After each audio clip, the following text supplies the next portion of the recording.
හැමදෙනාටම සුපුරුදු ආකාරයෙන් අදත් අපේ සුපුරුදු දහම් හමුව පවත්වන්නටයි මේ සෝදානම. වෙනදා වගේම අපේ කල්යාණ මිත්‍ර පිරිස පූජනීය ස්වාමින් වහන්සේලා මේනින් වහන්සේලා ඇතුළු කල්යාණ මිත්‍ර පිරිස දහම් හමුව සඳහා එක් වී සිටිනවා. හැමදෙනාම අපේ කල්යාණ මිත්‍රත්වයෙන් ගෞරවයෙන් පිළිගනිමු. වෙනදා වගේම අපි දහම් හමුව ආරම්භ කරමු. මේ උතුම් තථාගත දහම අවබෝධ කරගෙන ලෝක සත්‍යය කෙරෙහි අප්‍රමාණ කරුණාවෙන් දේශනා කොට වදාළ තථාගත බුදු පියාණන් වහන්සේ ගෞරවයෙන් සීකරගෙන নমස්කාර පාඨයේ තුන් වාරයක් කියලා බුද්ධ වන්දනාවෙන් අපි දහම් හමුව ආරම්භ කරමු. නමෝ තස්ස භගවතෝ අරහතෝ සම්මා සම්බුද්දස්ස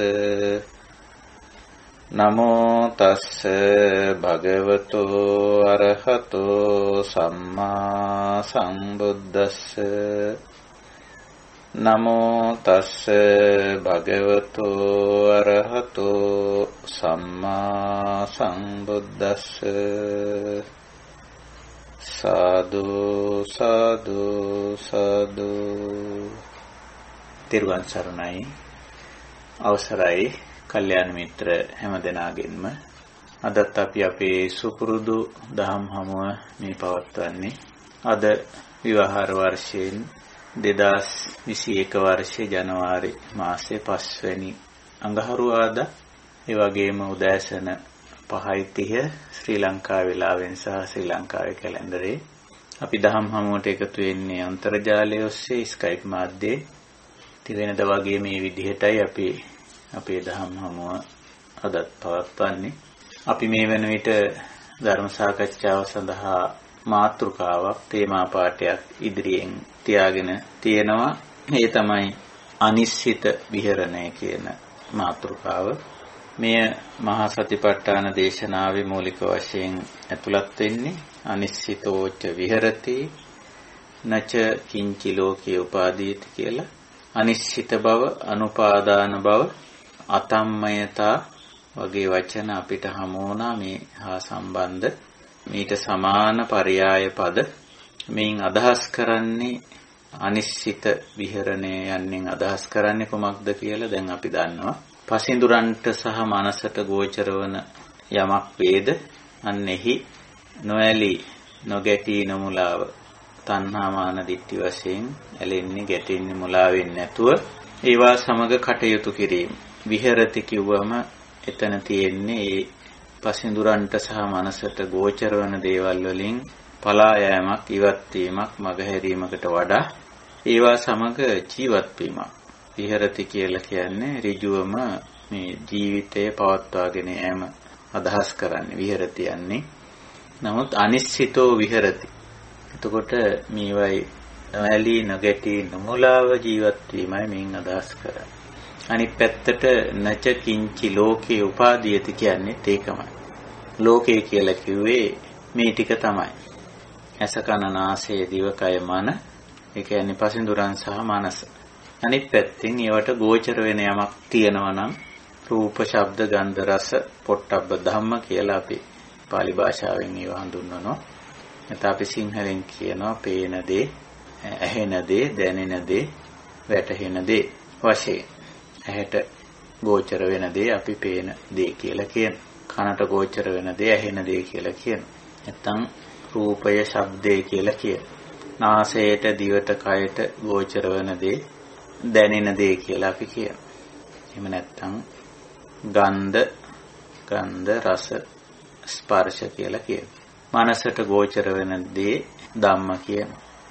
මනසෙන් වෙන්නේ වැටහීම, අවබෝධ වීම, තේරීම, හඳුනා ගැනීම. ওই ටික තමයි ලෝක කියන්නේ.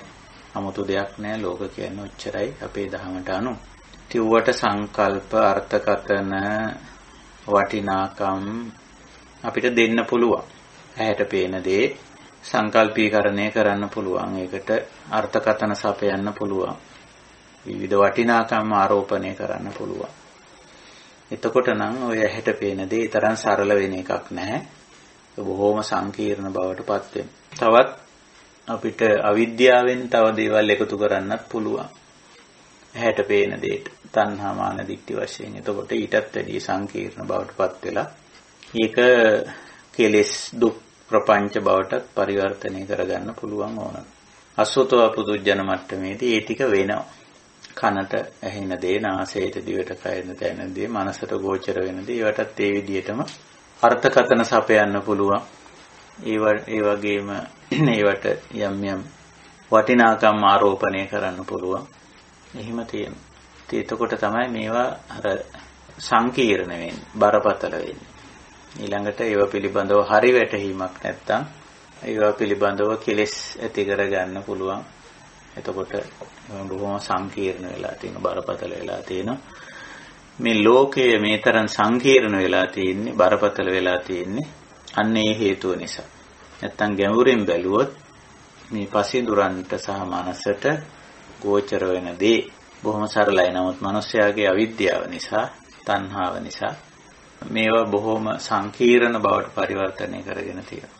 අපි මේ මාතෘකාවෙන් අනිශ්චිත විහරණය, අනුපාදාන විහරණය, අතම්මයතා කියන මේ දේවලින් අපි උත්සාහ කරන්නේ කොහොමද මේ දේ සරල කරගන්නේ. සරල කරනවා නෙමෙයි, සරලත්වය මේකේ තියෙන්නේ. ඇත්තටම ඒ සරලත්වයට අපි ප්‍රවේශ වෙන්නේ කොහොමද, එතෙන්ට එන්නේ කොහොමද කියලා. අපි ඒ සරලකම, ස්වභාවිකත්වය, එහෙම නැත්නම් තතතාව ඉක්මවලා ගොඩාක් දුර ගිහිල්ලා ඒ සරලත්වය පහු කරලා බොහෝ සංකීර්ණතාවයන් අපි වර්ධනය කරගෙන තියෙනවා. අර අර්ථකථන දීම්, මේවට වටිනාකම් සැපයීම කිරීම හරහා තමයි මේක සංකීර්ණ කරගෙන තියෙන්නේ, සරලත්වය.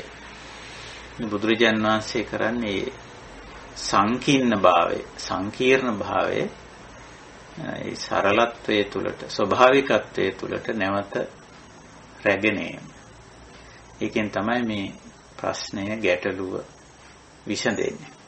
ඉතින් අන්නේ ස්වභාවිකත්වයේ තුල, සරල භාවයේ තුලට පැමිණ එහි ඇලෙන්නේ, ගැටෙන්නේ, මුලා වෙන්නේ නැතුව ජීවත් වීමයි මේ අනිශ්චිතෝ විහෙරති නච කිංච උපාදීයති කියන මේ කුසලතාවලින් අපි පෙන්වුම් කරන්නේ. ඉතින් මේ කුසලතාවයේ වර්ධනය කරන්න අපි සරලත්වයට එන්න, ස්වභාවිකත්වයේ දැකලා ස්වභාවිකත්වයේ තුල ජීවත් වීම ලේසි නෑ, දුෂ්කරයි.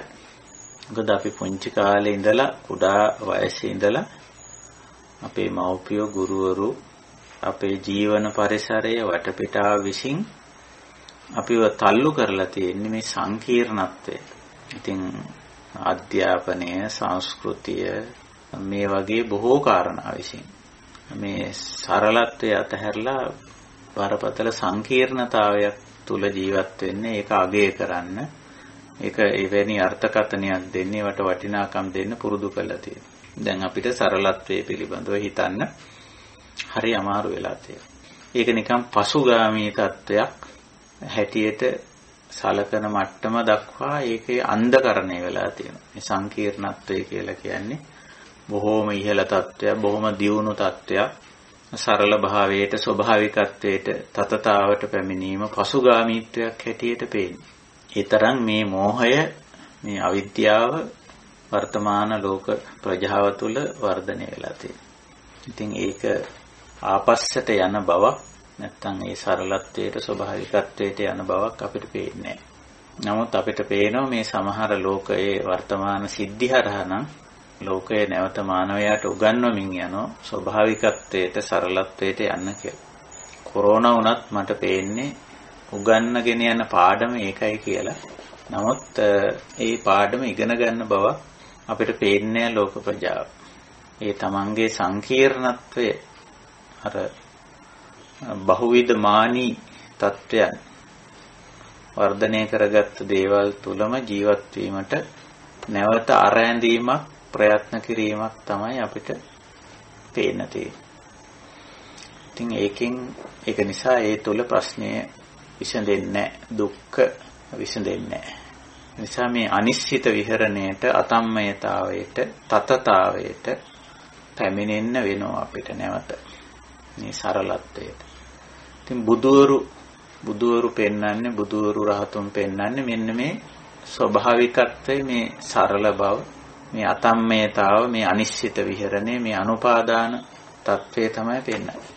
ඉතින් අපි ඒක ගොඩනගා ගැනීම තමයි අපේ ජීවිතවලත් අපි මේ ප්‍රයත්න කරන්නේ උත්සාහවන්තයෙන්. දැනටමත් අපි ඒ තුල සෑහෙන පමණින් ඇවිල්ලා තියෙනවා. අඩුම වශයෙන් සංකල්පීය වශයෙන් සරලත්වයේ පිළි අරගෙන තියෙනවා නම් තතතාව, අතම්මයතාව, අනිශ්චිත විහරණය, අනුපාදාන ස්වභාවය සංකල්පීය වශයෙන් පිළි අරගෙන තියෙනවා නම් ඒත් මේක තේරුම් අරගෙන, ඒ කියන්නේ සම්මා දිට්ඨි සහ සම්මා සංකප්ප කියන මට්ටම් වලට අපි ඇවිල්ලා තියෙනවා නම් මේකේ විශාල පිම්මක් අපි පැනලා තියෙනවා.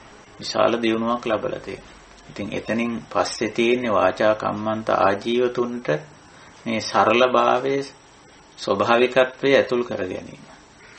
එතෙන්දි තමයි හුඟක් අය පේල් වෙන්නේ. වාචාවෙනුත් එතෙන්ට එන්න පුළුවන්. වචනයෙන් ඉතින් කොච්චර දේවල් ලියනවද කියනවද අපි මේ පිළිබඳව. මේ සරලභාවය ගැන කොච්චර කතා කරනවද, ස්වභාවිකත්වය ගැන අපි කොච්චර කතා කරනවද. ඒ සඳහා පොතපත දේශන ඒ සම්මා වාචාව කොච්චර කරලා තියෙනවද. අපි දන්නවා ලෝකේ මේ බොහොම ප්‍රකට වුණු එක්තරා ග්‍රන්ථයක් පුංචි නම් ලස්සනයි කියලා.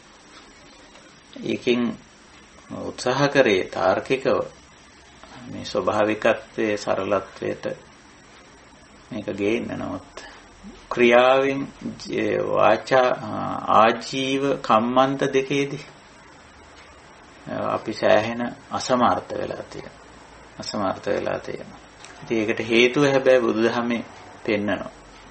මෙතෙන්ට එන්න අමාරු වෙන්න හේතුව කොච්චර කරත් අපි අර හැඟීම පාලනය කරගන්න නොහැකි වීම. වර්තමාන ලෝක සත්‍යය මේ සංකීර්ණත්වය බොහෝම ඒකෙන් මාන්නාධික වෙලා තියෙනවා. අදිමානී ස්වභාවයක ඉන්නවා මේ සංකීර්ණත්වය පිළිබඳව. ජීවිතේ සංකීර්ණ වීම ඒක බොහොම අගය කරන තත්ත්වයක්. බහුවිධ භාණ්ඩ හා සේවා පරිහරණය කරන්නෙක් බවට පත්වීම. බුදුරජාණන් වහන්සේලා, රහතන් වහන්සේලා ආර්යයන් හඳුන්වා දෙන්නේ අනිත් පැත්ත. බහුවිධ භාණ්ඩ පරිහරණය කිරීම වෙනුවට සරල අත්‍යවශ්‍ය භාණ්ඩ පරිහරණයක්, බහුවිධ සේවා වෙනුවට සරල ස්වභාවික සේවාවන් වලට ඇතුළත් වීම, අනුගත වීම තමයි හඳුන්වා දෙන්නේ. එතෙන්ට එනවා කියන කාරණය මම හිතන්නේ ලේසි නෑ. ඒක තමයි මේ අපි කතා කරන නිබ්බාන නිවීම, අනිශ්චිතෝ විහෙරති, අතම්මයතා, තතතා මේ වචන වලින් කියන්නේ. ඉතින් මේක මේ தત્ත්වය ගොඩනගා ගන්න අපි මේ කරන ධර්ම සාකච්ඡාව බොහෝ සෙයින් උපකාරී වේවි. මොකද බුදු පියාණන් වහන්සේ මේ தત્ත්වයටපත් වෙන්න සෑහෙන මඟ පෙන්වීම, න්‍යායිකව කරුණු දැක්වීම කරලා තියෙනවා. අපිට හමු වෙන්නේ බුද්ධ දේශනාවල ඒ න්‍යායික කරුණු දැක්වීම සහ ඊට අදාළ ප්‍රායෝගික ක්‍රියාකාරකම්. එතකොට අපි බුද්ධ දේශනා සාකච්ඡා කිරීමෙන් එක් පැත්තකින් මේ අනිශ්චිත විහරණය ගොඩනගා ගැනීමට අවශ්‍ය වන්නා වූ න්‍යායික කරුණු ගොනු කර ගැනීමක්, ඒවා තේරුම් ගැනීමක් සිද්ධ වෙනවා. ඒ වගේම අපේ සංකල්පීය පැත්ත වෙනස් වෙනවා. ඕව අපේ අනිශ්චිත විහරණයට ආයුතුයි, ස්වභාවිකත්වයට ආයුතුයි, තතතාවට ආයුතුයි, අතම්මයතාවට පත්විය යුතුයි කියන ඒ සංකල්ප වෙනස් වීමක් අපේ සිද්ධ වෙනවා. ඒ වගේම ඒ සඳහා ක්‍රමවේදයක් බුදු පියාණන් වහන්සේ මේ දේශනාවලම දක්වලා තියෙනවා. ඒ ක්‍රමවේදයේ අනුගමනය කෙරුවොත් අපිට පුළුවන්කම ඇති වෙනවා අනිශ්චිත විහරණය අපේ ජීවිතය තුළ ගොඩනගා ගන්න. අපේ ජීවිතයේ තව කොච්චර කාලයක් පවතීද කියලා අපිට කියන්න බෑ. ඒක අපි පැත්තකට දාන කාරණයක්.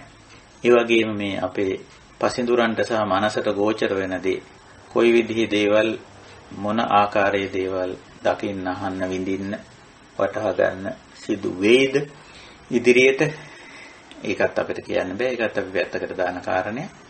වර්තමානයේ මේ මොහොතේ අපි දකින, අහන, විඳින, වටහා ගන්න දේ තුල කොහොමද නෙළුම් කොලේ දිය බිඳුව වගේ අනිශ්චිතව නැත්තම් නොගෑවි කටයුතු කරන්න කියන්නේ.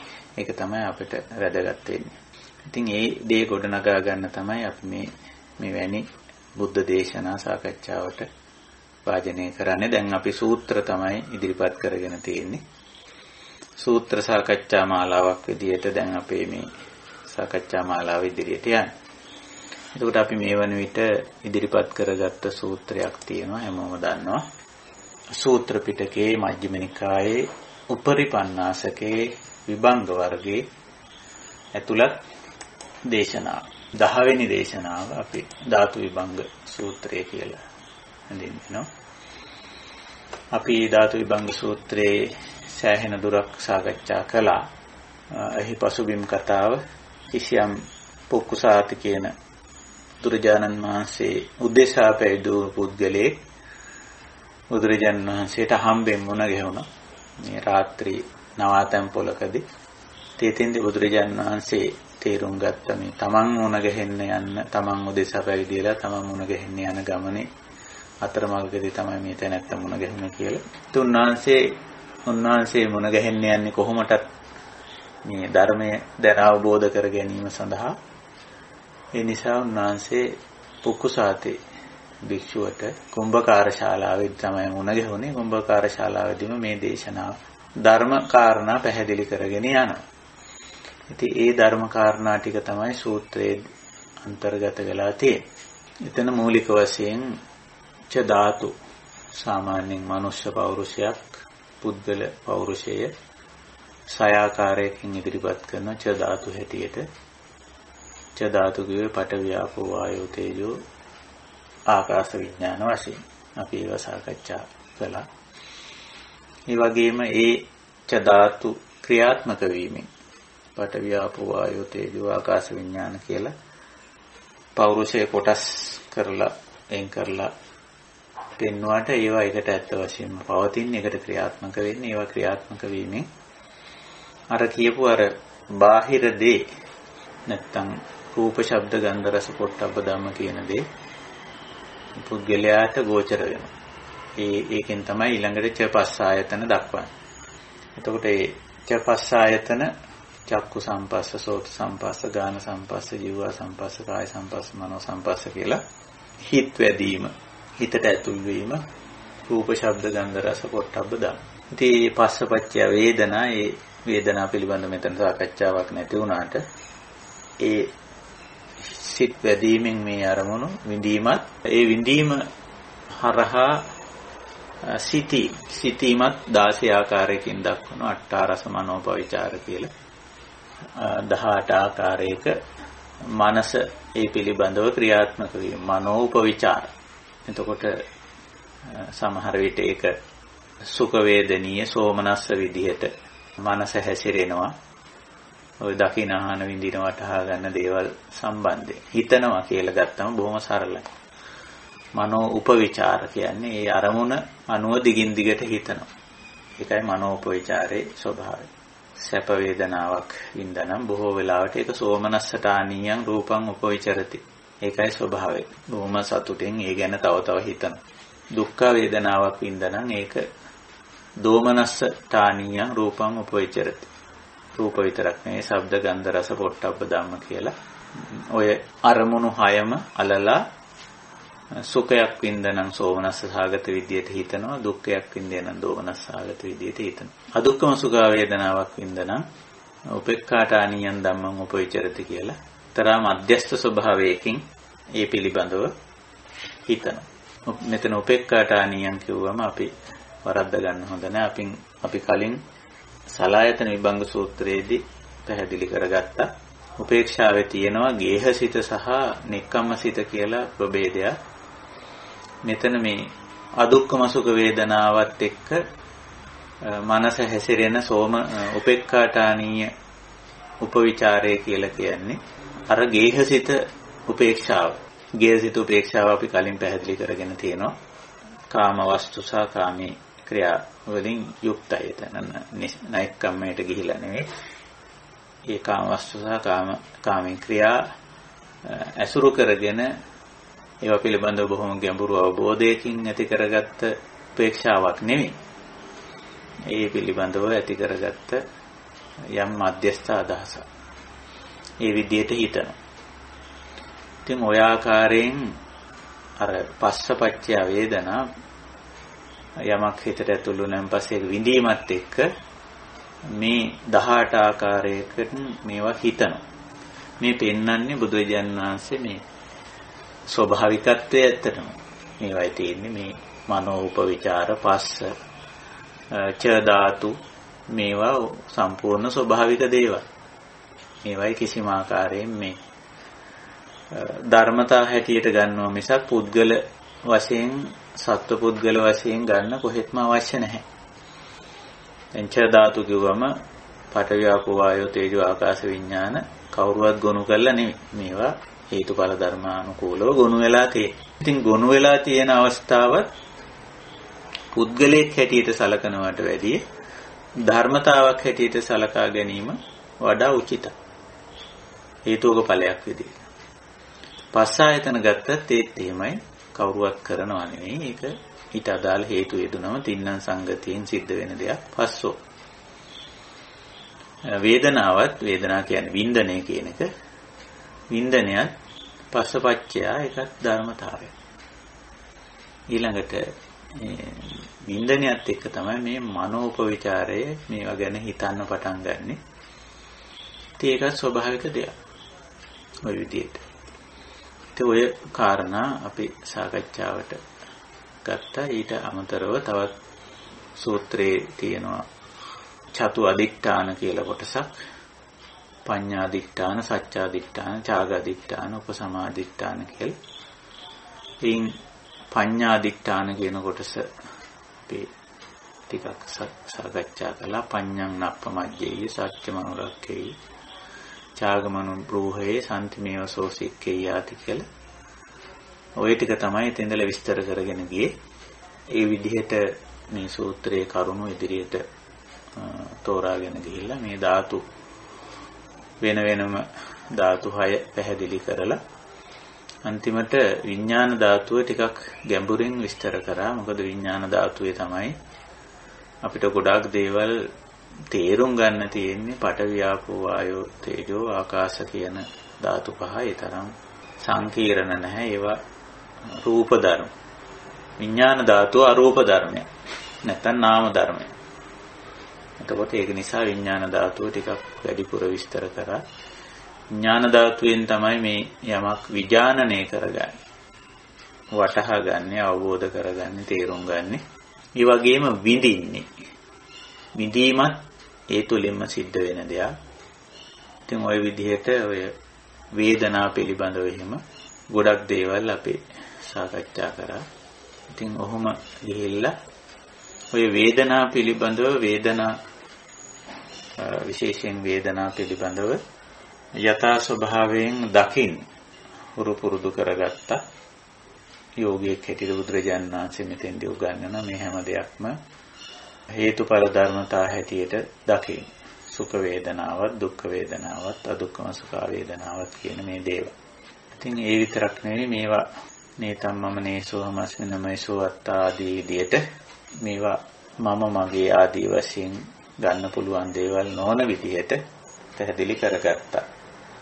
එතකොට ඔහොම ගිහිල්ලා එක්තරා මට්ටමකදී හිත නාම රූප ධර්ම පිළිබඳව ඇති වෙන අවබෝධයත් එක්ක සිත උපේක්ෂාවේ පිහිටන අවස්ථාව අතාපරං උපේක්ඛායේ අවසිස්සති පරිසුද්ධා පරියෝදාතා මොදුච කම්මංචා පබස්සරා අච්ච කියලා බුදුරජාණන් වහන්සේ අර රත්රන් කරුවේ රත්රන් මිශ්‍ර පස් මහ පොළොවෙන් අරගෙන කෝවක දාලා බොහොම මහන්සියලා ඒ පස් ගල් වැලි අපද්‍රව්‍ය අයින් කරලා රත්රන් ටික පෙරා ගන්නවා වගේ අපේ මනස එක්තරා අවස්ථාවක මේවා පිළිබඳ විදර්ශනාවට ආවම මේ නාම රූප ධර්ම වල යථා ස්වභාවය අවබෝධ කරගත්තම හිත උපේක්ෂාවට වැටෙනවා.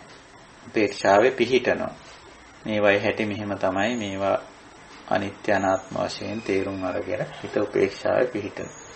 එතෙන්දිත් බුදුරජාණන් වහන්සේ ඒ උපේක්ෂාවෙන් කර්මන්නේ වූ මෘදුභාවයටපත් වූ හිත තවදුරටත් යොමු කරන්නේ විදර්ශනා පැත්තටමයි. මොකද එතන අර සම්ප්‍රදායික සමත කමඨහන් ටික ඉදිරිපත් කරනවා. සමහර විට මෙතෙන්දී කෙනෙක් මේ ආකාසානං ඡායතන විඥානං ඡායතන ආකින්චඤ්ඤායතන නේව සංඥා නා සංඥායතන වගේ සමත පැතිවලට යොමු වෙලා කටයුතු කරන්න පුළුවන්. ඒ වයින් ලැබෙන සුඛ වේදනීය తত্ত্বය පෙන්නනවා. අර කලින් සුඛ වේදනීය දුක්ඛ වේදනීය අදුක්ඛම සුඛ වේදනීය తত্ত্বය පැහැදිලි කරේ අසකනනාසය දිවකය මන කියන මේවාට රූපාදී අරමුණු සම්පස්ස වීමෙන් ඒ පස්සපච්චය වේදනා කියන අවස්ථාව.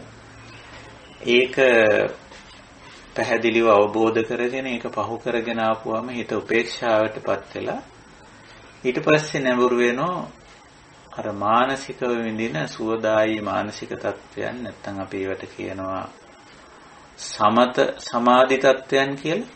ඔය ආකාසානං ඡායතන විඥානං ඡායතන ආකින්චඤ්ඤායතන නේව සංඥා නා සංඥායතන කියලා දක්වන්නේ ඒවා ඇත්තටම මේ බුද්ධ පූර්ව යුගයේ තිබිච්ච දේවල්. බෝධිසත්ව කාලෙම සිද්ධාර්ථ බෝසතාණන් වහන්සේ ශ්‍රමණවරුන්ගෙන් ඉගෙනගත්ත ගැඹුරු සමත සමාධි තත්වය. ඉතින් ක්ලේශ ධර්ම යටපත් කරගෙන කිසියම් සුවදායි මානසික තත්වයකින් කටයුතු කිරීමේ හැකියාව ඒවා වැඩිමෙන් තියෙනවා.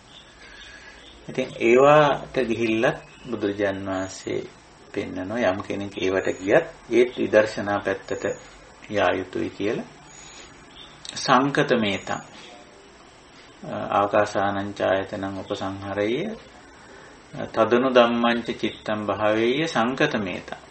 මේ ආකාසානං ඡායතනයට ආවත් ඒ ධර්මතාවයට අනුව හිත වැඩුවා ඒක සංකතයක්. හේතු ප්‍රත්‍යයෙන් ඇති වුණු දෙයක් හැටියට, හේතුඵල ධර්මතාවයක් හැටියට. තවත් ගැඹුරින් කිව්වොත් අනිත්‍ය දෙයක්, අනාත්ම දෙයක්, පරිණාමයටපත් වෙන, ඇති වුණා වගේම නැති වෙලා යන දෙයක් හැටියට දකින්න කියලා. දැකිය යුතුයි කියලා. ඉතින් එහෙම දැක්කම මොකද වෙන්නේ? ඒ සමත සමාධි සත්‍යත්වේනොත් සෝ නේවතං අபிසංකරෝති න අபிසංචේතේති භවායවා විභවායවා. ඒක දැන් භව විභව කියන කාරණේ අපි එදත් මතක් කළා. භව කියන්නේ යම්කිසි තත්වයක් ඇති කර ගැනීම. විභව කියන්නේ යම්කිසි තියෙන තත්වයක් නැති කිරීම. එතකොට මේ හැම දෙයකම යථා ස්වභාවය, සංකත ස්වභාවය තේරුම් ගත්තම මේ භව විභව තත්වය ඇති කරගන්න ඕනේ නැහැ. සෝ නේවතං අபிසංකරෝති න අபிසංචේතේති භවායවා විභවායවා භවායවා විභවායවා. ඇති කරන්නවත් නැති කරන්නවත් තණ්හා මාන දිට්ඨි වශයෙන් හිතන්නේ නැහැ. යමක් ඇති කරන්නවත් නැති කරන්නවත්. එතකොට ඒ අර ඔන්නොතන තමයි අර ස්වභාවිකත්වයට එන තැන. සෝ නේවතං අபிසංකරෝති න අபிසංචේතේති භවායවා විභවායවා. භව විභව දෙකෙන් එහාට යන යමක් හට ගන්නවන්න හෝ යමක් නැති කරන්න හෝ හිතන්නේ තණ්හා මාන දිට්ඨි වශයෙන්. දැන් අසුතවා පුතුජන මට්ටමේදී ඇති කිරීමට නැති කිරීමට භව විභව දෙක එක්ක අபிසංස්කරණය වෙලා අபிසංචේතන කරමින් ඉන්නේ. හිතමින් ඉන්නේ. සැලසුම් කරමින් ඉන්නේ. ඒකයි මේ අபிසංකරෝති අபிසංචේතේති කියන්නේ. අபிසංචේතනා කිව්වම ඒකෙන් හුඟක් අදහස් කරන්නේ ඉතින් ඒක හිතන භව විභව දෙකට. ඇති කිරීම නැති කිරීම, හට ගැනීම නිමා කිරීම පැත්තට හිතන. මේ ලෞකික දේවල් අල්ලගෙන. තවත් විදිහකින් කිව්වොත් පසින්දුරන්ට සහ මනසට ගෝචර වෙන දේවල් වල තියෙන මේ වින්දනීය පක්ෂය අල්ලලා සුඛ වේදනා නම් භව කරන්න, දුක්ඛ වේදනාව නම් විභව කරන්න. ওই විදිහට තමයි මේකේ ප්‍රයත්න දැරීමක් තියෙන්නේ. නමුත් මේවා යථා ස්වභාවය දැක්වම එහෙම අபிසංචේතනාවක්වත් අபிසංකරණයක්වත් ඌමනා කරන්නේ නැහැ. ඒකේ ගැඹුරු විදර්ශනාවට ගිහිල්ලා මේවයි යථා ස්වභාවය අවබෝධ කරගත්තම පුද්ගලයා තුළ ඇතිවන්නා වූ ඉහළ මානසිකත්වය.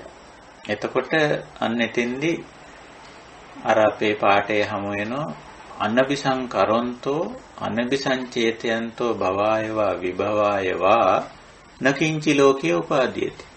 අනිශ්චිතෝච විහෙරති න ච කිංචි ලෝකේ උපාදීයති. එතකොට මේක භව නිශ්චිත වෙන්නෙත් නැහැ විභව නිශ්චිත වෙන්නෙත් නැහැ. දැන් භව නිශ්චිත වෙනවා කියලා කියන්නේ යමක් තණ්හා මාන දිට්ඨි වශයෙන් සකස් කරන්න පුද්ගලයා පෙළඹීම. ඒක තමයි භව නිශ්චිත කියන. භව කියන්නේ මේ යම් තත්ත්වයක්, යම් ස්වභාවයක්, යම් මට්ටමක්, යම් ලෙවල් එකක්, යම් ක්වොලිටි එකක්, යම් තත්ත්වයක් භව කියලා කියන්නේ. මෙතනින් අපි අදහස් කරන්නේ බාහම කර්ම භව. ක්‍රියාකාරකමක් කරහා යම් කිසි තත්ත්වයක් නිර්මාණය කරන්න දරන උත්සාහය.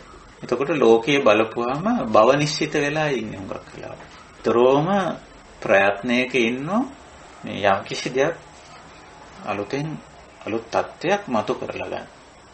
ඉතින් එහෙම නැති වෙනකොට කියන්නේ මේ කිසිම දියුණුවක් නැහැ, සංවර්ධනයක් නැහැ, අභිවෘද්ධියක් නැහැ කියලා කියන්නේ. භව නිශ්චිත නැත්තම් එහෙම කියන්නේ.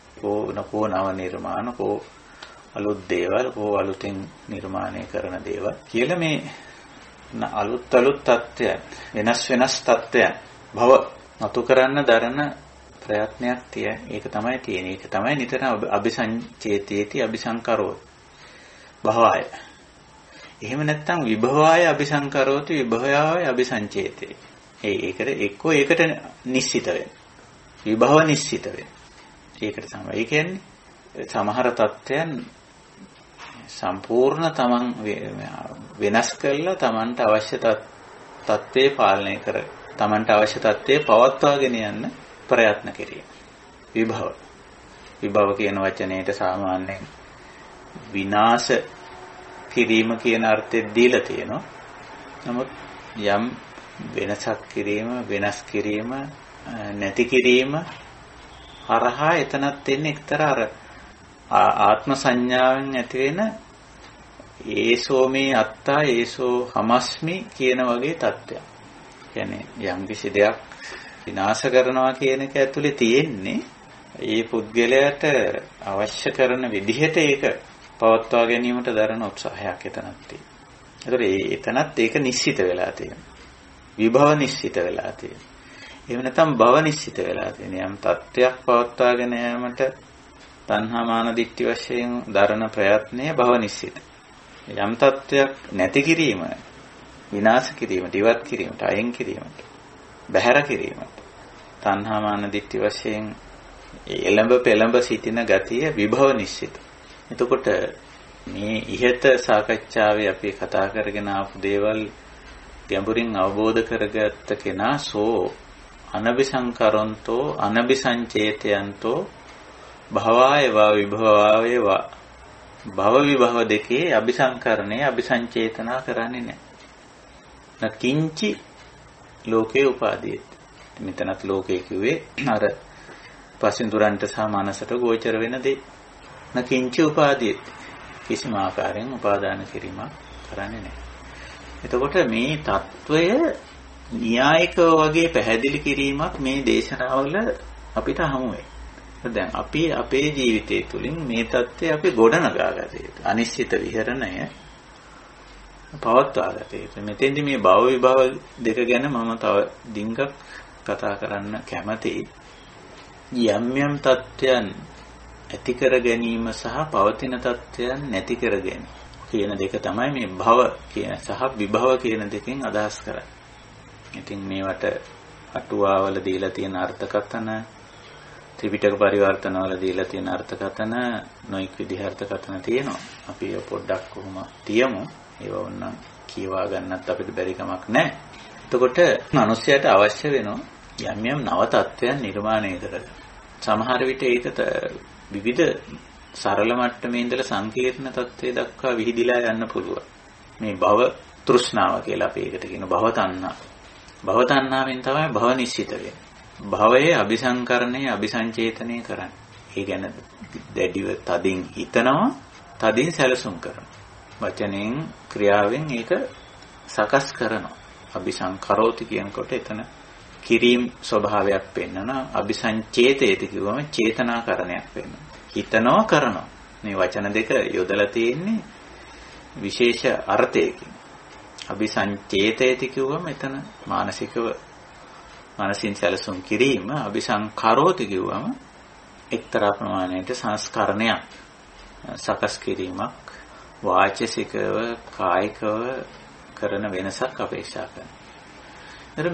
මේ නව අලුතෙන් අලුත් තත්ත්වයන් නව තත්ත්වයන් නැත්නම් භව ඇති කර ගැනීමේ එක්තරා මානසික අවශ්‍යතාවයක් මනුස්සයර තියෙන භව තණ්හා කියලා එකට කියයි. භව තණ්හා. අනිත් පැත්තෙන් විභව පවතින යම් ගැටලුකාරී අපහසු දුක්ඛදායී තත්ත්වයන් සමනය කර ගැනීමේ අවශ්‍යතාවයක් තියෙනවා. භව විභව දෙක මූලික වශයෙන් ගත්තොත් ස්වභාවිකයි. ස්වභාව ධර්මයට අයිති දෙයක්. යම් කිසි දැන් උඩින් ඉහත සූත්‍රයේ උඩට තව පොඩ්ඩක් අපි ගියොත් ඒවයි සුඛ වේදනා දුක්ඛ වේදනා අදුක්ඛම සුඛ වේදනා ගැන කතා කරනවානේ. වේදනා කියන්නේ විඳීම් වින්දනයන් ගැන කතා කරනවා. ඒ වින්දනයන් හරහා තමයි මේ භව විභව තත්ත්වයන් මනසට කාන්දු වෙන්නේ. දැන් සුඛ වේදනා තත්ත්වයන් වින්දම අපිට ඒක පුනබ්බව කරන්න වෙනවා. නැවත නැවත ඒ තත්ත්වයන් මතු කරලා ගැනීමේ අවශ්‍යතාවය ඇති වෙනවා. කොටිම කිව්වොත් විඳපු සැපය ආයෙ විඳින්න ඕන වෙනවා. තවත් සරලව කිව්වොත් දැකපු සෝමනස්ස සහගත වූ රූපය, සෝමනස්ස සහගත වූ ශබ්දය, සෝමනස්ස සහගත වූ ගන්ධය, සෝමනස්ස සහගත වූ රසය, සෝමනස්ස සහගත වූ ස්පර්ශය, සෝමනස්ස සහගත වූ නව මනසින් තේරුම් ගත්ත කාරණේ. මෙන්න මේක නැවත ඇති කරගන්න නැවත සමහර විට එකම විදිහට නෙමෙයි අලුත් තත්ත්වයන් හරහා මේ සෝමනස්සේ විඳීමේ අවශ්‍යතාවය පැනනගින්. ඉතින් ඒ නිසා තමයි මේ භව අபிසංකරණේ අபிසංචේතනය කරන්නේ. අලුත් විදිහට හිතන්න පටන් ගන්න. ඊළඟට දුක්ඛ වේදනාවක් වින්දන යම් වෙලාවක කය මනස දෙක කිසියම් ආකාරයකට පීඩාවකටපත් වුණා නම් කායික අංශයෙන් හෝ මානසික අංශයෙන් ඔන්න එතෙන් විභවයේ ඉදිරියට එනවා. විභවයේ ඉදිරියට එනවා. මේක මේ తত্ত্বය වෙනස් කරන්න නොපවත්වන්න ඕන මේ తত্ত্বය. ඒ පවතින తত্ত্বය වෙනස් කරන්න ඕන. නැත්නම් ඒක අවසන් කරන්න ඕන, නිමා කරන්න ඕන, විනාශ කරලා දාන්න ඕන, කරලා බිඳලා දාන්න ඕන, අයින් කරලා දාන්න ඕන, ඉවත් කරලා දාන්න ඕන කියන අදහසට එන විභව සංචේතන. ඊට පස්සේ විභව සංකරණ, විභව අபிසංකරණයට යනවා. ඒක ඔය දෙක ඇතුලේ තමයි මේ ජීවිතේ යන්නේ බලපුවා. සියුම්ම බලපුවා මේ දෙක ඇතුලේ යන්නේ. එතකොට මේ භව විභව තත්ත්වයන් දෙක යම් තත්ත්වයන් අලුතෙන් ඇති කර ගැනීමත් පවතින යම් තත්ත්වයන් නිමා කර ගැනීමේ අවශ්‍යතාවය තියෙනවා. ඒක ස්වභාවිකයි. නමුත් මෙතන මේ අபிසංකරෝති අபிසංචේතේති මේ අභිවචනේ යෙදුවේයි මෙතන. නැත්තම් මෙතන සංකරෝති සංචේතේති කියලා යොදන්න තිබ්බනේ. එතකොට සංචේතනා සංකාර කියන දේ ස්වභාවිකයි. අபிසංචේතන සහ අபிසංකාර කියන දේ අස්වාභාවිකයි. නිතරම අபிසංචේතන අபிසංකාර කියන වචන වලින් අදහස් කරන්නේ තණ්හා මාන දිට්ඨි සහිතව. කොටින්ම අවිද්‍යාවෙන් කරන දෙයක්. අபிසංකාර තුනක් ගැන සාමාන්‍යයෙන් සඳහන් වෙනවා. පුඤ්ඤ අபிසංකාර, අපුඤ්ඤ අபிසංකාර, ආනෙන්ජ අபிසංකාර කියලා. මේවා තුනම අකුසලයි. මේ සඳහා ඔබට අවශ්‍ය නම් පරිවිමංශන සූත්‍රය කියවලා බලන්න පුළුවන්. මේ සංකාර තුන විස්තර වෙන තැන එතන. පරිවිමංශන සූත්‍රයේ මම තියෙන තැන ඔබට කියන්න පුළුවන්. එහි මේ සංකාර තුන ඇතුළත් වෙනවා. සංයුත්ත නිකායේ නිදාන සංයුත්තේ තමයි පරිවිමංශන සූත්‍රය ඇතුළත් වෙන්නේ. එතන බුදුරජාණන් වහන්සේ මේ අபிසංකාර තුන පැහැදිලි කරනවා. සංකාර පැහැදිලි කරන තැන එතන පැහැදිලිවම දේශනා වෙනවා. අවිජ්ජාගතෝ යම් කියලායි පටන් ගන්න. අවිජ්ජාගතෝ යම් භික්ඛවේ පුරිස පුද්ගලෝ පුඤ්ඤංචේ සංකාරං අபிසංකරෝති පුඤ්ඤෝපගං හෝති විඥාන. ඒ වගේම අවිජ්ජාගතෝ යං අපුඤ්ඤංචය සංකාරං අபிසංකරෝති අපුඤ්ඤෝපගං හෝති විඤ්ඤාණ. අවිජ්ජාගතෝ යං පුරිස පුද්ගලෝ ආනිඤ්ඤංචේ සංකාරං අபிසංකරෝති ආනිඤ්ඤෝපගං හෝති විඤ්ඤාණ. ඉතින් අවිද්‍යාවෙන් තමයි තුනම කරන්නේ. ඒක නිසා සමහර විග්‍රහයන් වල මට ඇහිලා තියෙන මේ පුඤ්ඤාභි සංඛාර වරද්දලා තේරුම් කරනවා. පුඤ්ඤාභි සංඛාර කියලා කියන්නේ කුසල් කියලා. නෑ මේ තුනම අකුසල්. මොකද මේ තුනම පටන් ගන්නෙ අවිද්‍යාව. මේ සංස්කරණය. ඉතින් ඒ අනුව මේ දේ තේරුම් ගන්න ඕන. මේ අபிසංකරණ කියන වචනේ ඩිංගක් පැහැදිලි කරන්න මම මේ උත්සාහ කරේ. මොකද අපිට මේ සූත්‍රයේදී අபிසංචේතේති අபிසංකරෝති කියන වචනේ හමු වෙනවා. එතකොට භව විභව දෙකත් එක්ක මේක සම්බන්ධ කරලා දේශනා කරන්නේ බුදුරජාණන් වහන්සේ. භව විභව කියන වචන වලට අපි බය වෙන්න ඕනේ නැහැ. ඒවා බරපතල ගැඹුරු ඒවා හැටියට හිතන්න එපා. මරණයෙන් පස්සේ කතාවක් නෙමෙයි මේ කියන්නේ. භව සහ විභව මේ ජීවිතේදී භව තණ්හාවයි විභව තණ්හාවයි දෙකම තියෙන්නේ දැන් වර්තමාන ජීවිතේ. යනෝ භව කරන්නේ විභව කරන්නේ දෙකම වර්තමාන ජීවිතේ. ඒකයි ස්වභාවය. ඉතින් මේ භව විභව තත්ත්වයන් දෙක කරනවා නම් අபிසංකරණය අபிසංචේතන. ඒ කියන්නේ තණ්හාමාන දිට්ඨි සහිතව යම්කිසි නව තත්ත්වයක් ඇති කරන්න යම් කෙනෙක් උත්සාහ කරනවා නම් ඒක භව තණ්හාවයි භව කරණයයි කියලා අපිට කියන්න පුළුවන්. භව අபிසංකරණයක් භව චේතනයක් හැටියට කියන්න පුළුවන්. විභවයට ගියත් යමක් නැති කිරීම අවසන් කිරීම නිමා කිරීම මේ අபிසංචේතන අபிසංකරණ හැටියට කියලා තණ්හාමාන දිට්ඨිය වලින් කරනවා නම් එතකොට ඒවා අකුසලයි. ඒක නිසා මේ භව විභව දෙක පරිස්සමෙන් අපි තේරුම් ගන්න ඕන. තණ්හාමාන දිට්ඨිය වලින් තොරව ඇතැම් දේ කරන්න පුළුවන්කම තියෙනවා. දැන් අපි මේ කරන දේවල් බැලුවොත් අපි මේ ශාසනික වැඩ කටයුතු ධර්ම විනය දෙක පවත්වාගෙන යාම සඳහා අපි කරන්නා වූ යම්කිසි මෙහෙවරක් තියනවාද ඒවා අபிසංකරණ අபிසංචේතනා ගණයට වැටෙන්නේ. හැබැයි ඒක නව තත්ත්වයක්. අපි උදාහරණයක් හැටියට මම කිව්වොත් බුදුරජාණන් වහන්සේ පිරිනිවන් පෑවෙන් පස්සේ මහරහතන් වහන්සේලා 500ක් එකතු වෙලා යම්කිසි නව තත්ත්වයක් සකස් කෙරුවා. ධර්මයේ විනය සම්බන්ධයෙන් එතෙක් ප්‍රාතිගෙන ආ තත්ත්වයට වඩා අලුත් තත්ත්වයක් ඇති කරා. නව තත්ත්වයක්. පළවෙනි ධර්ම සංගායනාව. බුද්ධ දේශනා හැමෝම එකතු වෙලා සාකච්ඡා කරලා පිළියෙල කරලා සකස් කරලා සූත්‍රගත කරලා ඒවා පිළියෙලකට මේ පිළියෙල කරලා එහෙම නව සකස් කිරීමක් කරා. අලුත් තත්ත්වයක් ඒක. ශාසනයේ නව තත්ත්වයක්. හැබැයි ඒක අபிසංකරණයක් අபிසංචේතනයක් එහෙම නෙවෙයි. ඒක තණ්හාමාන දිට්ඨි වලින් කරපු අවිද්‍යාවෙන් කරපු දෙයක් නෙවෙයි. අවිජ්ජාගතෝ යම් පුරිස පුද්ගලෝ එහෙම දෙයක් නෙවෙයි. ඒක බොහොම ප්‍රඥාවෙන් කළ යුත්තක් කළ යුතු දෙයක් හැටියට පැහැදිලිවම තේරුම් අරගෙන කළේ. ඒ විතරක් නෙවෙයි.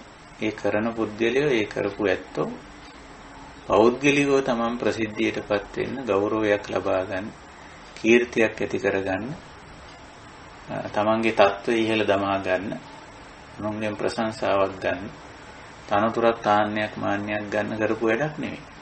එහෙම දෙයක් භව තත්ත්වයක් හැටියට සලකන්නේ නැහැ. අபிසංකරණයක් අபிසංචේතනයක් හැටියට සලකන්නේ නැහැ. ඒක නිසා එතන ඒකයි බුදුරජාණන් වහන්සේ ඒක අනபிසංකරොන්තෝ අනபிසංචේතයන්තෝ භවාය විභවාය වා දකින්චි ලෝකේ උපාදීයති කියලා කියනවා. එතන අලුත් තත්ත්වයක් ඇති කරනවා වෙන්න පුළුවන්. එහෙම නැත්නම් තිබුණු අයහපත් තත්ත්වයක් නැති කරනවා වෙන්නත් පුළුවන්. විභව වෙන්නත් පුළුවන්. විභව තත්ත්වයක් වෙන්නත් පුළුවන්. හැබැයි ඒක අபிසංකරණය කියන තත්ත්වයට ඒ අபிසංකරණය කියන ස්වභාවයට වැටෙන්නේ නැහැ. ඉතින් මේ කාරණේ මේ අபிසංකාර අபிසංචේතනා දෙක පරිස්සමෙන් තේරුම් ගන්න ඕන. අපේ මේ අනිශ්චිත විහරණ සාකච්ඡාව ටිකක් අපි ගැඹුරින් සමහර ධර්මතා පැහැදිලි කරනවා. නමුත් අපි ඒක න්‍යායික වශයෙන් එහෙම වුණාට අපි ප්‍රායෝගිකව වඩා පැහැදිලිව වඩා තේරුම් ගත හැකි මට්ටමින් අපි මේවා සාකච්ඡා කරනවා. මම මේ සරල උදාහරණ කියන්නේ ඒක. ඊළඟට විභව පැත්තටත් මම උදාහරණයක් කිව්වොත් පවතින තත්වයක් නැති කිරීම, නිමා කිරීම, අවසන් කිරීම කියලා අපි කියමු. දැන් අපි සමාජීය වශයෙන් ගත්තොත් අපේ සමාජයේ තියෙන්න පුළුවන් පුද්ගලයාට අහිත කර, සමාජයට අහිත කර යම් යම් චර්යා රටා, චින්තන රටා, ක්‍රියාකාරකම් තියෙන්න පුළුවන්. ඉතින් ඒවා නිමා කිරීම, ඒවා අවසන් කිරීමට උත්සාහ කිරීම මේ විභව තත්වයක් හැටියට නැත්තම් තණ්හාමාන දිට්ඨ වලින් කරන නිම කිරීමක් හැටියට සලකන්නේ නැහැ. දැන් උදාහරණයක් හැටියට මම ශාසන ඉතිහාසයෙන් මේවමක් ගත්තොත් ශාසන ඉතිහාසයේ ඇතැම් ශාසනය තුල වැරදි මතවාද, වැරදි දෘෂ්ටි, තථාගත ධර්මයට ප්‍රතිවිරුද්ධ දේවල් මතුවලා ආපු අවස්ථාවල ඒවා බැහැර කිරීමට, ඒවා නතර කිරීමට, ඒවා නිමා කිරීමට, ඒවා අවසන් කිරීමට අපි ආර්ය සම්පදාය අපේ භික්ෂු භික්ෂුණී උපාසක උපාසිකාව ක්‍රියාත්මක වෙලා තියෙනවා. එතකොට එතන යම්කිසි තත්වයක් වෙනස් කරලා තියෙනවා. පැවති තත්වයක් නිමා කරලා තියෙනවා, නැති කරලා තියෙනවා, විනාශ කරලා දාලා තියෙනවා. ඒත් ඒක විභවයක් නමුත් ඒක අபிසංචේතනාවකින්, අபிසංකරණයකින් කරපු දෙයක් නෙවෙයි. කොටින්ම විභව තණ්හාවෙන් කරපු විභවයක් නෙවෙයි. භව තණ්හාවෙන් කරපු භවයක් නෙවෙයි අර කලින් කිව්ව උදාහරණ. ඒ විදිහට. එතකොට දැන් අපි මේ අනිශ්චිත විහරණය පවත්වාගෙන යෑමේදී මේ වගේ සියුම් කාරණා තේරුම් ගන්නවා. අපි දැන් මේ ගත කරන වර්තමාන ජීවන වටපිටාව තුළ අපි යම් යම් දේ නව තත්ත්වයන් ඇති කිරීම සහ පවතින තත්ත්වයන් වෙනස් කිරීම, භව සහ විභව කරනවා. අපි එතෙන්දි පරිස්සම් වෙන්න ඕන මේවට අනිශ්චිතව කරන්න. ඒ කියන්නේ තණ්හා මාන දිට්ඨි වලින් තොරව. තවත් විදිහකින් කිව්වොත් පරිවිමර්ශන සූත්‍රයේ දේශනා කර විදිහට එතනත් කියන්නේ අවිජ්ජා අර විදිහට දක්වලා බුදුරජාණන් වහන්සේ යතෝකෝ බික්ඛු භික්ඛවේ බික්ඛු අවිජ්ජා පහීනා හෝති විජ්ජා උප්පන්නා සෝ අවිජ්ජා විරාගා විජ්ජුප්පාදා නේව පුඤ්ඤාபிසංකාරං අபிසංකරෝති න අපුඤ්ඤාபிසංකාරං අபிසංකරෝති න ආනිඤ්ඤාபிසංකාරං අபிසංකරෝති අනபிසංකරන්තෝ අනபிසංචේතයන්තෝ අන්නේ වචන දෙක මෙතනත් තියෙනවා. ඒ විදිහට මම ඒකයි ඒ සූත්‍රයත් මෙතෙන්ට ඩිංගක් සම්බන්ධ කරේ. මේ ධාතු විභංග සූත්‍රෙත් ඒ විදිහට මේ ඒ යෙදුම තියෙනවා. එහෙමමයි තියෙන්නේ අනබිසංචේතයන්තෝ අනබිසංකරන්තෝ. දැන් විද්‍යාව ඇති වුණා. අවිජ්ජා විරාගා විජ්ජුප්පාදා. අවිද්‍යාව ගෙවිලා ගිහිල්ලා විද්‍යාව ඇති වුණාම නැත්නම් යථාබෝධය ඇති වුණාම නේව පුඤ්ඤාවිසංකාරං අபிසංකරොන්ති. නා පුඤ්ඤාවිසංකාරං අபிසංකරොන්ති නා ආනිඤ්ඤාවිසංකාරං අபிසංකරොන්ති. පුඤ්ඤ කියන කටයුතු කෙරුවත් අපුඤ්ඤ කියන කටයුතු කෙරුවත් ආනිඤ්ඤ කියන දේවල් කෙරුවත් ඒවා අபிසංකාර වශයෙන් කරන්නේ නැහැ. අනබිසංචේතයන්තෝ අනබිසංකරොන්තෝ. නචකින්චි ලෝකේ උපාදීය. එතන ඉඳලා මේ පාඩයයි මේ පාඩයයි දෙක සරුව සමයි. සූත්‍ර දෙකේම. අනබිසංකරොන්තෝ අනබිසංචේතයන්තෝ නකින්චි ලෝකේ උපාදී. කිසිම ආකාරයෙන් තණ්හාමාන දිට්ඨි වශයෙන් ගැනීමක්, උපාදාන කියන්නේ ඒකටනේ. ගැනීමක් නෑ. අනුපාදියං පරිතස්සති. අපරිතස්සම් පච්චත්තඤ්ඤේව පරිනිබ්බායති කීනා ජාති උසිතම් බ්‍රහ්මචර්යං කතං කරණීයං නාපරං ඉත්තත්තායති පජානාති කියලා. ඒ ටික එහෙමමයි. දේශනා දෙකේ සමානව ඉදිරිපත් කරන මොකද එකම ධර්මතාවය. මෙතන කියන්නේ භව විභව කියලා, අතන කියන්නේ පුඤ්ඤ අපුඤ්ඤ ආනෙන්ජ කියන තුන ගැන. එතකොට පුඤ්ඤ අපුඤ්ඤ ආනෙන්ජ වුණා භව විභව තත්ත්වයන් වුණා අபிසංකරණ අபிසංචේතනා කරන්නේ නැහැ. කියන්නේ තණ්හාමාන දිට්ඨි වලින් තොරව කෙරෙන දේවල්. එතකොට වර්තමානයේ ගත්තොත් පුඤ්ඤ අපුඤ්ඤ ආනෙන්ජ ගත්තත් නැත්නම් භව විභව ගත්තත් මේවා බොහෝ වෙලාවට අවිද්‍යාව තියෙනවා නම් කෙරෙන්නේ අபிසංචේතන අபிසංකරණ. තව මේ අபிසංචේතන අபிසංකරණ කියන්නේ මොකක්ද? තව තණ්හාවෙන් හිතනකොට තණ්හාව වැඩි වෙන පැත්තට. මානෙන් හිතන්නේ මානෙ වැඩි වෙන පැත්තටයි හිතන්නේ. මානෙ වැඩි වෙන පැත්තට සැලසුම් කරන්නේ. තණ්හාවෙන් හිතනකොට තණ්හාව වැඩි වෙන පැත්තට හිතලා තණ්හාව වැඩි වෙන විදිහට සැලසුම් කරනවා. දිට්ඨි විවිධ දෘෂ්ටි වලින් හිතනකොට ඒ දෘෂ්ටිම මිත්‍යා දෘෂ්ටිම වැඩි වෙනවා. ඒ දෘෂ්ටි වැඩි වෙන පැත්තට තමයි කටයුතු කරන්න හිතන්නේ. එතකොට අபிසංකාරවල අபிසංචේතනාවල ස්වභාවය තමයි පුඤ්ඤ වේවා අපුඤ්ඤ වේවා ආනෙන්ජ වේවා. පරිවිමර්ශන සූත්‍රයට අනුව.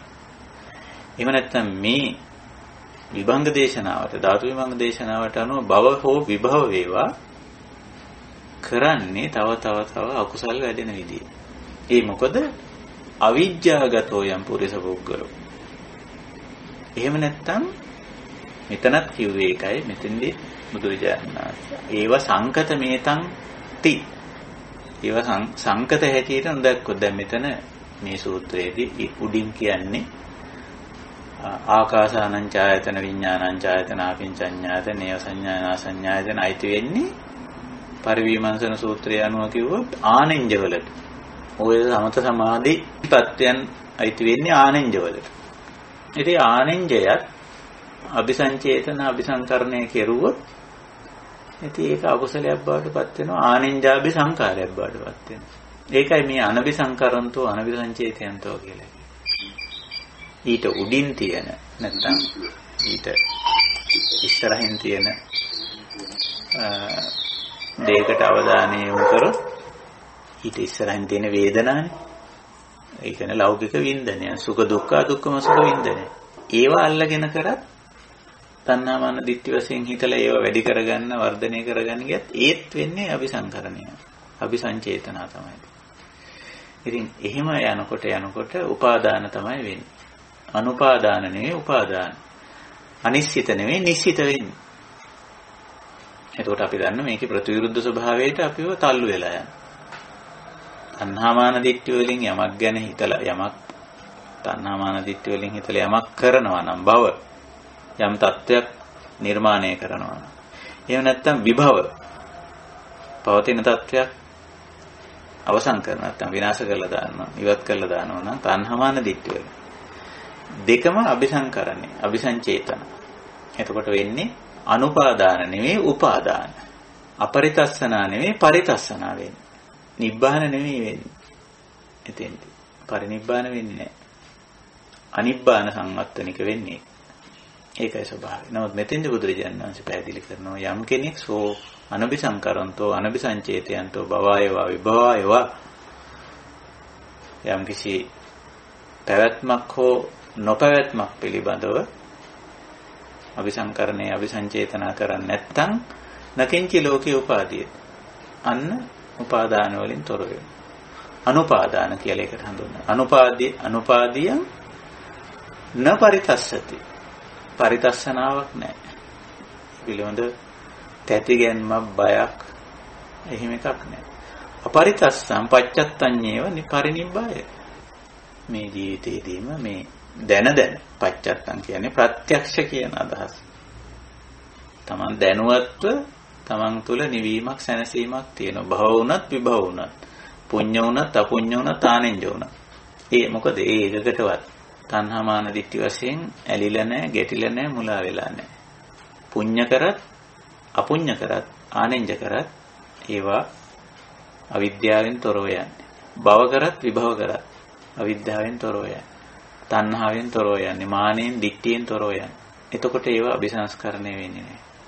ඒවට උපාදාන වීමක් නැහැ. ඒව නිසා පරිතස්සන ජීවිතේ නිකන් තැතිගැන්මකට ලක්වීමක් නැහැ. අනිබ්බාන ස්වභාවයක් නැහැ. නොනිවුණු ස්වභාවයක් නැහැ. තියෙන්නේ පරිනිබ්බාන. හාත්පසින් නිවුණු ස්වභාවයක් තියෙනවා. මේක තමයි පුක්කුසාතේට බුදුරජාණන් වහන්සේ පැහැදිලි කරන්නේ. පුක්කුසාති කෙසේ වෙතත් අපිට පැහැදිලි කරන්නේ ඒක. ඉතින් අපි තේරුම් ගත යුත්තේ යන්නේ කාරණේ. වර්තමාන මේ අතීතය ගැන හිතන්නත් එපා. පුක්කුසාති ගැන අපි කතා කරන්නේ පුක්කුසාතිට මේ දේශනාව අතීතයේ කරන නිසා මේ වාර්තාවේ තියෙන නිසා. නමුත් මේ දේශනාව වර්තමාන අපිට වර්තමාන ජීවිතේට මේක ගලප ගන්න බැරි නම් මේ ධර්මයෙන් වැඩක් නැහැ. වර්තමාන ජීවිතේ මොකද? මම දැන් ගත කරන ජීවිතේ මොකද්ද? මම පැවිද්දෙක්. මම ගිහි කෙනෙක්ද? මම ස්ත්‍රියක්ද පුරුෂයෙක්ද? ලෝක සම්මතයේ ඇටි කිසියම් වෘත්තියක රස්සාවක ඉදිලා ඉන්නවද?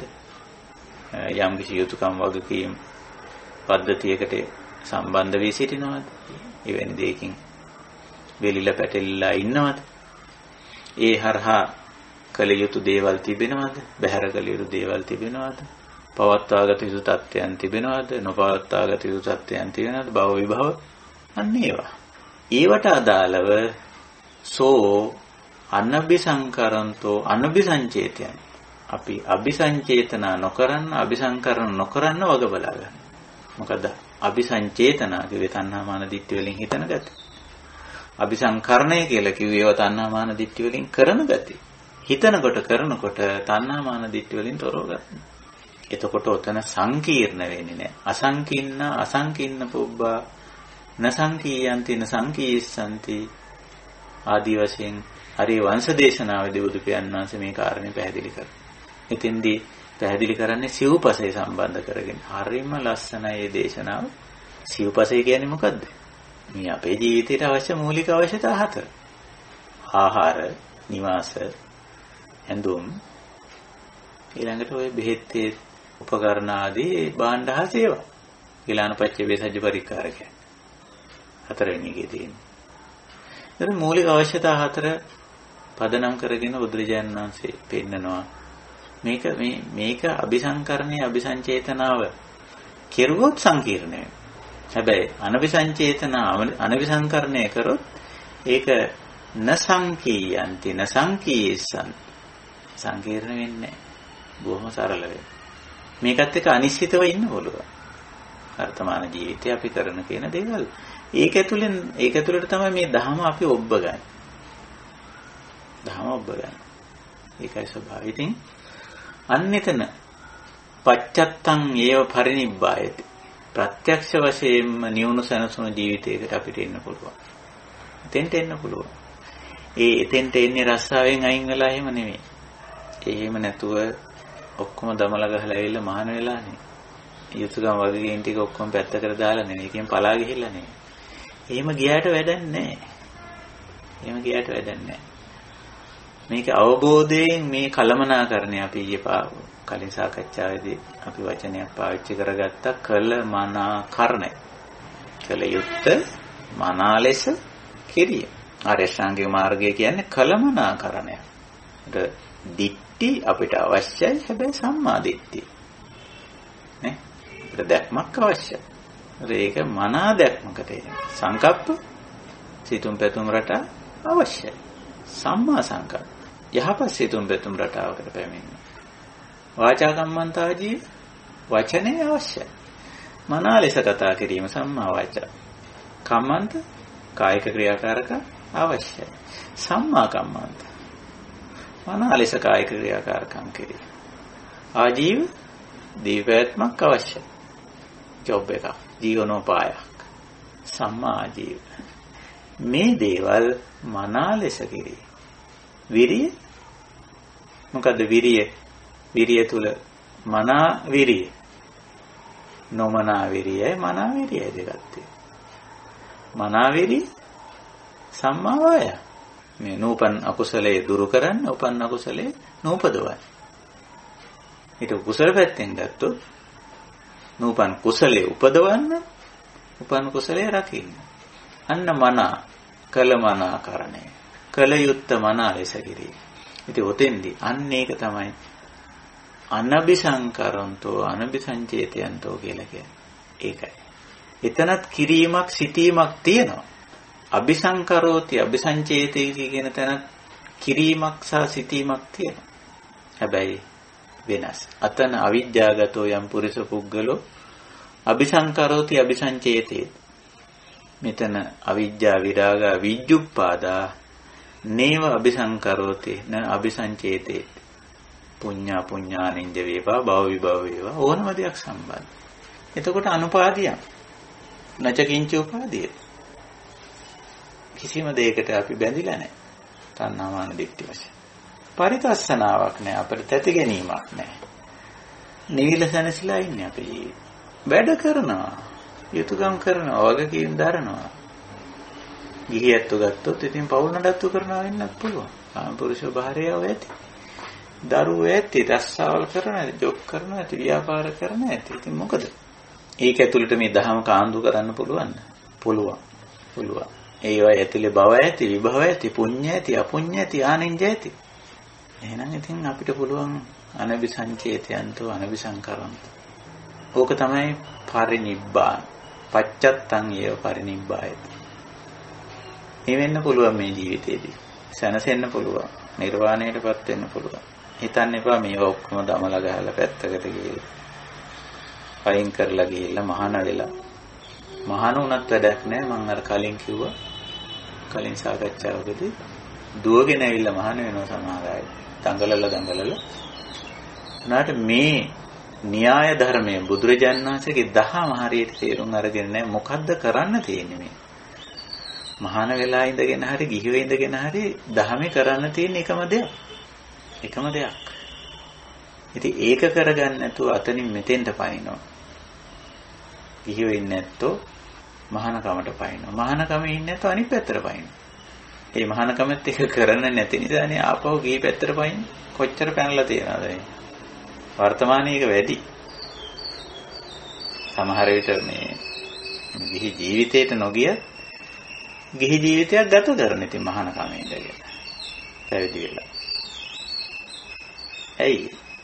මහාන වුණා කියලා මෙහෙම වෙන්නේ නැහැ. මහාන වුණා ගමන් මේක වෙනවා නම් හරි ලේසියිනේ. ඔක හරි ලස්සන උපමාවක් බුදුරජාණන් වහන්සේ එක දේශනාවකදී සිද්ධ කරන මජ්ක්‍ධිම නිකායේ සූත්‍රේ නම මට මතක් වෙයි.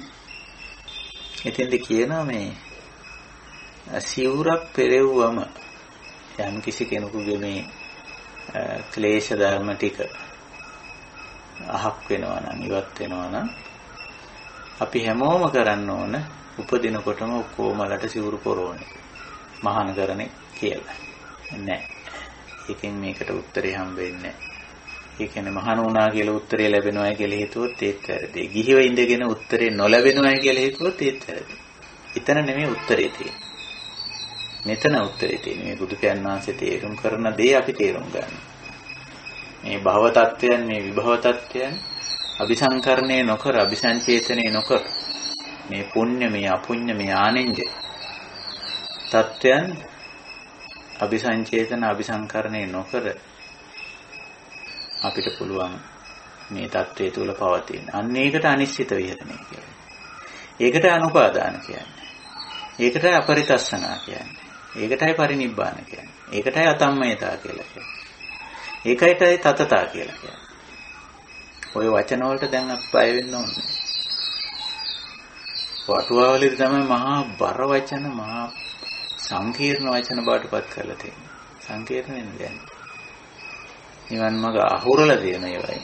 ඒ දීපු වැරදි අර්ථකථන සහ බර කරලා බය කරලා තැති ගන්නවා. මේ ජීවිතේදී නම් කවදාවත් මේක කරන්න බෑ. එහෙම නැහැ. අවබෝධ කරගත්තොත් අත්හැරලා දැම්මොත් මේවා කරන්න පුළුවන්. ඉතින් ඔන්නෝකයි ස්වභාවය.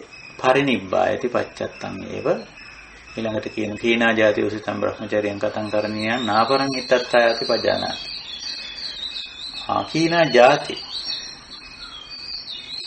මේ ජාති කියන එකේ ගොක් වෙලාවට මේ භවපච්චය ජාති කියන එක අපි මම පටිච්චසමුප්පාද දේශනාවදී මේ පැහැදිලි කරලත් ඇති. මෙතන භවය විභවය කියන වචන දෙක පාවිච්චි කරන්නේ. ඒ භව සංගම අර පටිච්චසමුප්පාද ධර්මතාවයේ ඊළඟ ලින්ක් එකත් මෙතන තියෙනවා. භවපච්චය ජාතිනේ. උපාදාන පච්චය භවෝ භවපච්චය ජාති. දැන් එහෙනම් අනිත් පැත්තට හිතන්නකෝ. අනුපාදාන කියන වචනේ මෙතන ඉදලා තියෙනවා. අනුපාදාන වෙනකොට භව විභව දෙක ඉවත් වෙනවා. උපාදානයේ තුල තමයි භව විභව තියෙන්නේ. භව තණ්හාව විභව තණ්හාව වෙවිලා භවයි විභවයි තියෙන්නේ ඒක. එතකොට අනුපාදානයේ තුල භව විභව නැහැ. එහෙනම් ජාති කීනා ජාති කිව්වේ ඒකයි නේද? ඒ භව සහ විභව දෙකෙන් තමයි යම් යම් තත්ත්වයන් යම් යම් වර්ගීකරණයන්ට අපි ලක් කරගන්නේ. අපි පත් කරගන්නේ. ಜಾති කියන එකට ඉතින් ගොඩක් වෙලාවට මේ උප්පත්තිය ගැන තමයි මැරිලා ගිහිල්ලා උපදින එක ගැන තමයි ගොඩක් වෙලාවට කතා කරන්නේ. ඒකත් ಜಾතියක් තමයි. නමුත් මේ කතා කරන්නේ මැරිලා ගිහිල්ලා උපදින එකක් ගැන නෙමෙයි මේ ජීවිතේ ಜಾති ගැන කතා කරන්නේ. මේ ජීවිතයේදී එක එක ಜಾතිය මිනිස්සු වෙනෝනේ අපි. අපි සාමාන්‍ය විවහාරයේ කියන්නේ. ඌ 아무තු ಜಾතිය මිනිහෙක් කියලා. 아무තු ಜಾතිය ගෑණි. 아무තු ಜಾතිය භික්ෂුවක්. ඔය කියන්නේ මොකක්ද? භවපච්චය ಜಾති. එක එක තත්වයන් උපාදාන කරගෙන ඒ තත්වයන්ටපත් වුණාම පුද්ගලයා 아무තු ಜಾතිය කෙනෙක් වෙනවා. 아무තු කොට්ටාසයකට, 아무තු වර්ගයකට, විශේෂ කොට්ටාසයකට වර්ගයකටයි තියෙන්නේ. නමුත් මේ தત્ත්වයේ තුල කීනා ಜಾති බුදුරජාණන් වහන්සේලා රහතන් වහන්සේලා කිසිම ಜಾතියක අය නෙමෙයි. එක එක ಜಾති අය ඉන්න ඒගොල්ලෝ කිසිම ಜಾතියකට අයිති වෙන්නේ නැහැ. අපි හැමෝටම මේ එවැනි ಜಾති වලින් අයින් වෙන්න පුළුවන්. එවැනි වර්ගීකරණයන්ගේ ස්වභාවයන්ගෙන් අයින් වෙන්න පුළුවන්. ඒකයි කීනා ಜಾති කියලා කියන්නේ. මේ ජීවිතේම තත්ත්වයක් මේක කියන්නේ. උසිතම් බ්‍රහ්මචාරියන් කියලා කියන්නේ අර එතෙන්ට එන්න අවශ්‍ය කරන ප්‍රතිපත්තිය ප්‍රතිපදාව පූර්ණණය කෙරුවා කියන එකයි. ඒකමයි කතං කරණීයන් කියන්නේ. කලියුත්ත කලා කියන්නේ ඒකමයි. ඒකමයි නාපරං ඉත්තත්තායති කියන්නේ. අපරං ඉත්තත්තං න වෙනත් තත්වයක්, වෙනත් જાතියක්, වෙනත් භවයක්, වෙනත් විභවයක්, අලුත් තත්වයක් අපේක්ෂා කරන්නේ නැහැ. එතෙන්ට එන්න පුළුවන් නිවනේ ස්වභාවය. නිවුන් සනසන පුද්ගලයේ ස්වභාවය. නිවුන් සනසන පුද්ගලයෙකුට තව මොනවද ඕන කරන්නේ? මොනවද ඕන කරන්නේ? මොනවද ඉල්ලන්නේ? දෙයක් නැහැ. ඒ කියන්නේ කිසියම් භව තත්වයකට හෝ විභව තත්වයකට එන්න දෙයක් නැහැ. භව තණ්හාවක් විභව තණ්හාවක් නැහැ. මෙන්න මේ தත්ත්වය අලුතෙන් ඇති කරගන්න ඕනේ කියලා හෝ මේ தත්ත්වය නැති කරගන්න ඕනේ කියලා හෝ එහෙම එකක් නැහැ. න අපරං ඉත්තත්තං වෙනත් தත්ත්වයක් අපේක්ෂා කරන්න උවමනා වෙන්නේ නැහැ. ඕක තමයි සූත්‍රය තුල කේන්ද්‍රීය තැන අපි අරගෙන ඉන්න බුදු පියාණන් වහන්සේ. ඉතින් ඔතෙන්ටපත් උනයින් පස්සේ එතන ඉඳලා රහතන් වහන්සේගේ ස්වභාවය පොඩ්ඩක් පැහැදිලි කරනවා. සෝ සුකංච වේදනං වේදේති. රහතන් වහන්සේ ওই தത്വයටපත් උනත් සැප විඳිනවා. කොහොමද විඳින්නේ? එක් පැත්තකින් අවබෝධයකින්. සා අනිච්ඡාති පජානාති, අනජ්ජෝසිතාති පජානාති, අනබිනන්දිතාති පජානාති. අනිත්‍ය විදිහට අවබෝධ කරගෙනයි සැප විඳින්නේ. අජ්ජෝසනේ නොකල අනජ්ජෝසිතාති පජානාති. මේක බැසගත යුත්තක් නොවේ. මේකට මේ සුඛ වේදනාව පසුපස්සේ හඹා යා යුත්තක් නෙවෙයි. මේක අනිත්‍යයි. මේකට බැහැ ගන්න දෙයක් නැහැ මේ සැප වේදනාව. අනබිනන්දිතාති පජානාති. මේක අභිනන්දනය කරන්න දෙයක් නැහැ. අභිනන්දනය කරනවා කියන්නේ මොකක්ද? ඔය සමහර දේවල් අල්ලගෙන උඩපනින්නේ දඟලන්නේ. ඒ ගතියනේ අභිනන්දනය කියන කරනවා කියලා කියන්නේ. එහෙම උඩපනින්න දඟලන්න දෙයක් නැහැ සුඛ වේදනාව අල්ලගෙන. ඇයි? අනිච්චාති පජ ඒක අනිත්‍ය දෙයක්. අනාත්ම දෙයක්. අනිත් දෙකත් එහෙමයි. දුක්ඛං චේ වේදනං වේදේති. රහතන් වහන්සේත් ආර්ය දුක් විඳිනවා. දුෂ්කරතාවට ලක් වෙනවා. කායික සහ මානසික. සා අනිච්චාති පජානාති, අනජ්ජෝසිතාති පජානාති, අනබිනන්දිතාති පජානාති. ඒක අනිත්‍යයි.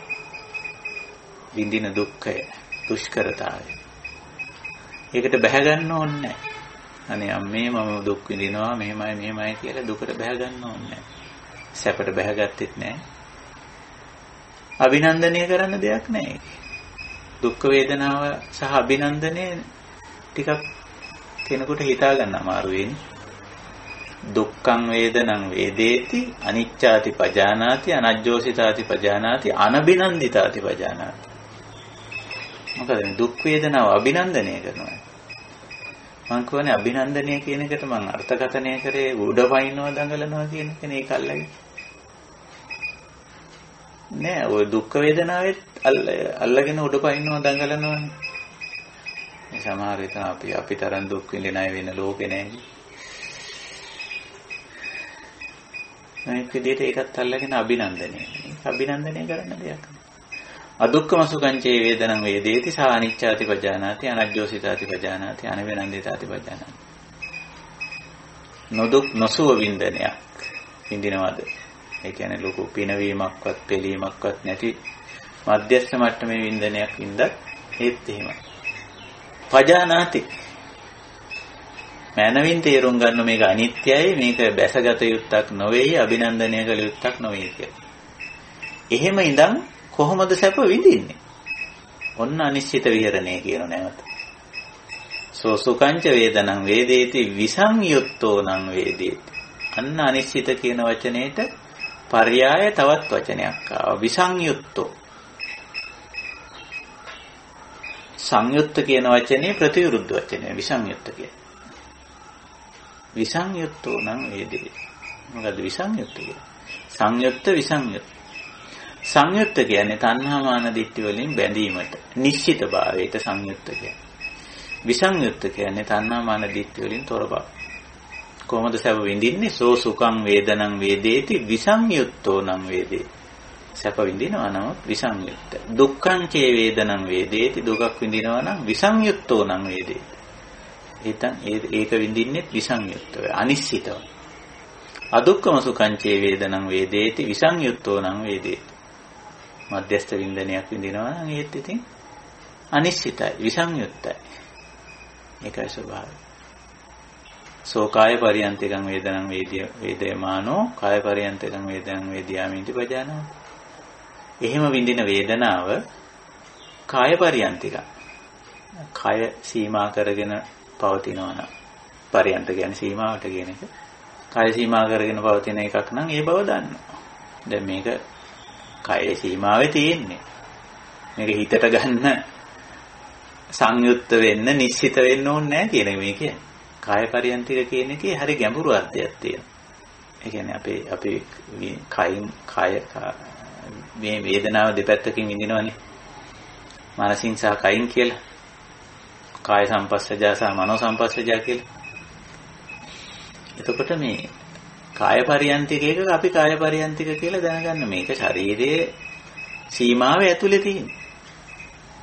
දැන් මම ලෙඩක් හැදිලා රෝගයක් හැදිලා යමක් ඉඳින අවස්ථාවේ තියෙන්නේ කාය පරියන්තිකයි. මේක ශරීරයෙන් එළියට පනින්නේ නැහැ. මනසට ගන්න දෙයක් නැහැ කොටින්ම කිව්වොත් මේක. ඊළඟට කියන ජීවිත පරියන්තිකං වේදනං වේදේමානෝ ජීවිත පරියන්තිකං වේදනං වේදියාමි. සමහර විට මේක ජීවිත පරියන්තික කියලා කියන්නේ. මේවා පරිවර්තන දීලා තියෙන්නේ ජීවිතයේ කෙලවර කොට ඇති කියලා. නෑ සමහරවිට මේ ජීවිත කාලය පුරාම මේ වේදනාව කායිකව මානසිකව විඳින්න වෙනකොට. දිවි ඇති තෙක් කාය පරියන්තික කිව්වම කය ඇති තෙක්. කයේ සීමාව. අර කයේ සීමාවට දාලා නිකන් ඉන්නවා. හැබැයි ඒක හිතට ගන්න. ඒක පිළිබඳ සංහාමාන දිට්ඨිය හදාගන්න. මේ රාතන් වහන්සේලගේ ස්වභාවය මේ කියන්නේ. රාතන් වහන්සේලගේ ස්වභාවය කිව්වම ඒක ඒක රාතන් වහන්සේලා ඒක අපිට අවශ්‍ය නැහැ අදාළ නැහැ කියලා පැත්තකට දාන්න නෙවෙයි කියන්නේ. ඒ අනිශ්චිතව යමක් විඳින විදිය, විසංයුක්තව විඳින විදිය අපිත් අපේ ජීවිතේ ඇති කරගන්න ඕන. මොකද හේතුව? ඔය වේදනා දෙක, කාය පරියන්තිකයි ජීවිත පරියන්තිකයි වේදනා දෙක අපිට උරුමයි. ඇයි අපේ ශරීරවල සුඛ දුක්ඛ දුක්ඛම සුඛ වේදනා ඇති වෙන්නේ නැද්ද? මෙතන වේදනන් කිව්වම වරද්ද ගන්න එපා. වේදනා තුනම. කාය පරියන්තික සුඛ වේදනා, කාය පරියන්තික දුක්ඛ වේදනා, කාය පරියන්තික අදුක්ඛම සුඛ වේදනා. වේදනා කිව්වම නිතරම දහමේ තුනමයි තියෙන්නේ. හුඟක් අය වේදනා කිව්වපු ගමම්ම දුක්ඛ වේදනාව විතරක් අල්ලගන්න. ඉතින් එතකොට තුනෙන් එකයි.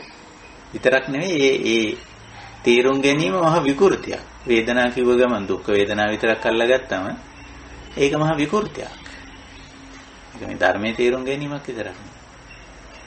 ඒ නිසා ජීවිත පරියන්තිකං සුඛං වේදනං ජීවිත පරියන්තිකං දුක්ඛං වේදනං ජීවිත පරියන්තිකං අදුක්ඛම සුඛං වේදනං. සමහරට දිවි ඇතිතාක් මේ සැපේ අපිට විඳින්න ලැබේ. දිවි ඇතිතාක් මේ දුක විඳින්න වෙයි. දිවි ඇතිතාක් මේ මධ්‍යස්ථ විඳින්නේ විඳින්න වෙයි. දිවි සීමා කොට ඇති.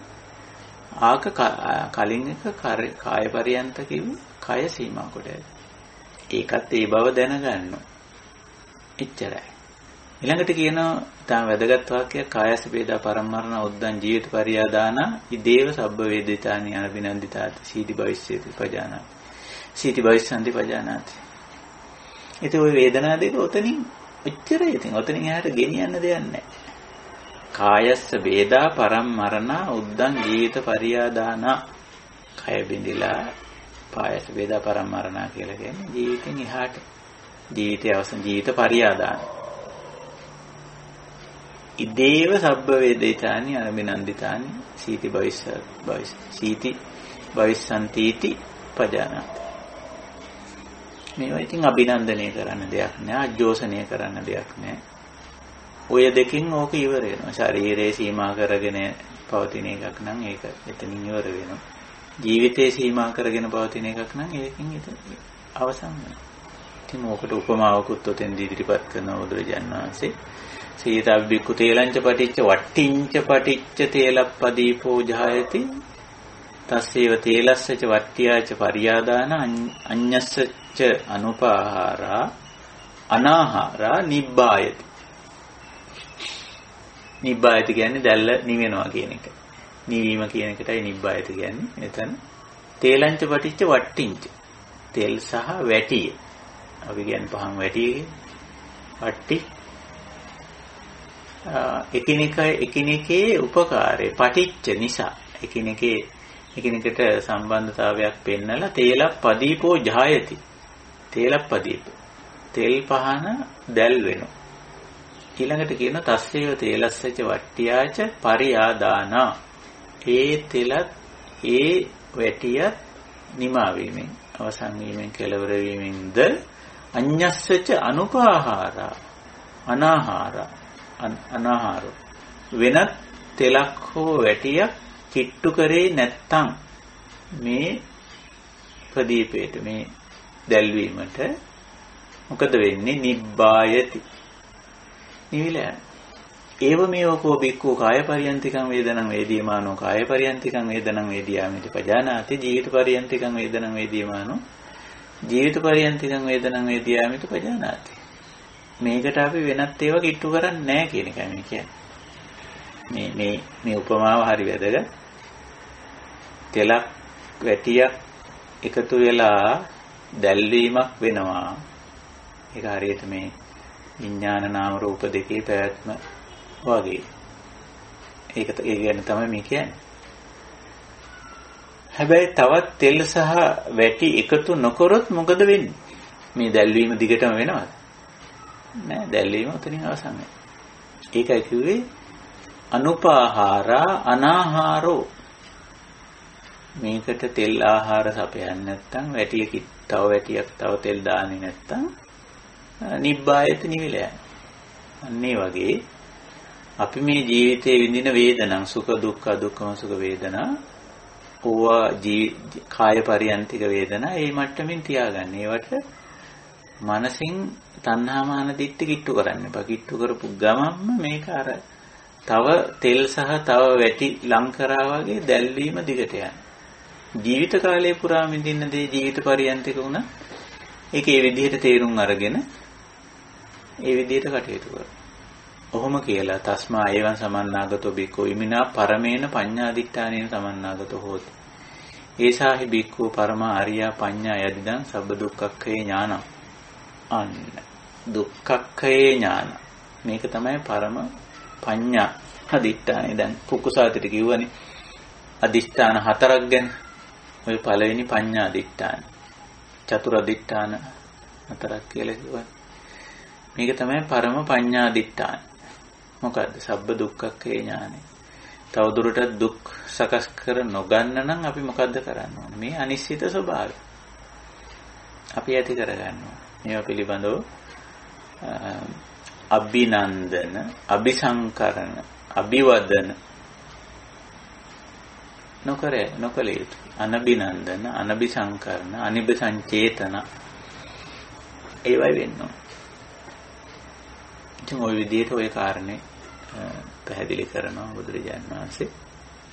තවත් ටිකක් අපි සූත්‍රයේ ඉදිරියට ගිය හැකි තස්සසා විමුක්ති සච්චේතිතා අකුප්පා හෝති. දැන් ඔන්න ඔතෙන්ට එනකොට යම් කිසි ආකාරයක විමුක්තියක් ළඟා කරගෙන තියෙනවා. ඒක හැබැයි මේ සච්චේතිතා අකුප්පා හෝති. මොකද මේ සච්චේතිතා සත්‍යේහි පිහිටලා තියෙනවා. ඒ මොකද සත්‍යයේ පිහිටලා තියෙනවා කියලා කියන්නේ මේක පැහැදිලිවම දැකලා පැහැදිලිවම තණ්හා මාන දිට්ඨිය අයින් කරගෙන තමන්ගේ අභ්‍යන්තරයේ තමන් දන්නවා තමන් අවබෝධයෙන් යුක්තවයි මේ වැඩෙන් අයින් වෙලා තියෙන්නේ. මේක නොකර ඉන්නේ කියලා. කවුරුවත් කියනවටවත් ලෝක රටේ අනිත් අය කරනවටවත් මේ බෞද්ධ අය කරන නිසා කරන ඒ මොකක්වත් නෙවෙයි. අවබෝධ කරගත්තා අபிසංකරණ අபிසංචේතන දුක පිණිස හේතු වෙනවා. මේ තව දුරටත් පහන් වැටි තෙල් කිට්ටු කිරීමෙන් මේ දැල්වීම තේලප්පදී පෝජහයති වගේ මේ සංකාර දුක්ඛය දිගින් දිගට යනවා කියන එක තේරුම් ගත්තා. දැන් ඒක සත්‍ය අවබෝධය දෙන්න කියන්නේ. සත්‍ය අවබෝධය. ඒකයි මෙතන කිව්වේ සච්චේතිතා කියලා. සච්චේතිතා. සත්‍ය අවබෝධයෙන් තමයි අකුප්පා හෝති සා විමුක්ති. ඒකෙන් මිදිලා ඉන්නේ ඇත්ත වශයෙන්ම තේරුම් අරගෙන. ඉතින් ඔතෙන්ට ওই සත්‍ය අවබෝධ වෙනකන් කෙනෙක් මිදෙන්නේ නැහැ. තවදුරටත් අபிසංචේතන අபிසංකාර කරනවා. කරලා අර දුක දිග්ගස ගන්න. දික් කරගන්න. ප්‍රශ්නේ වැඩි කරගන්න.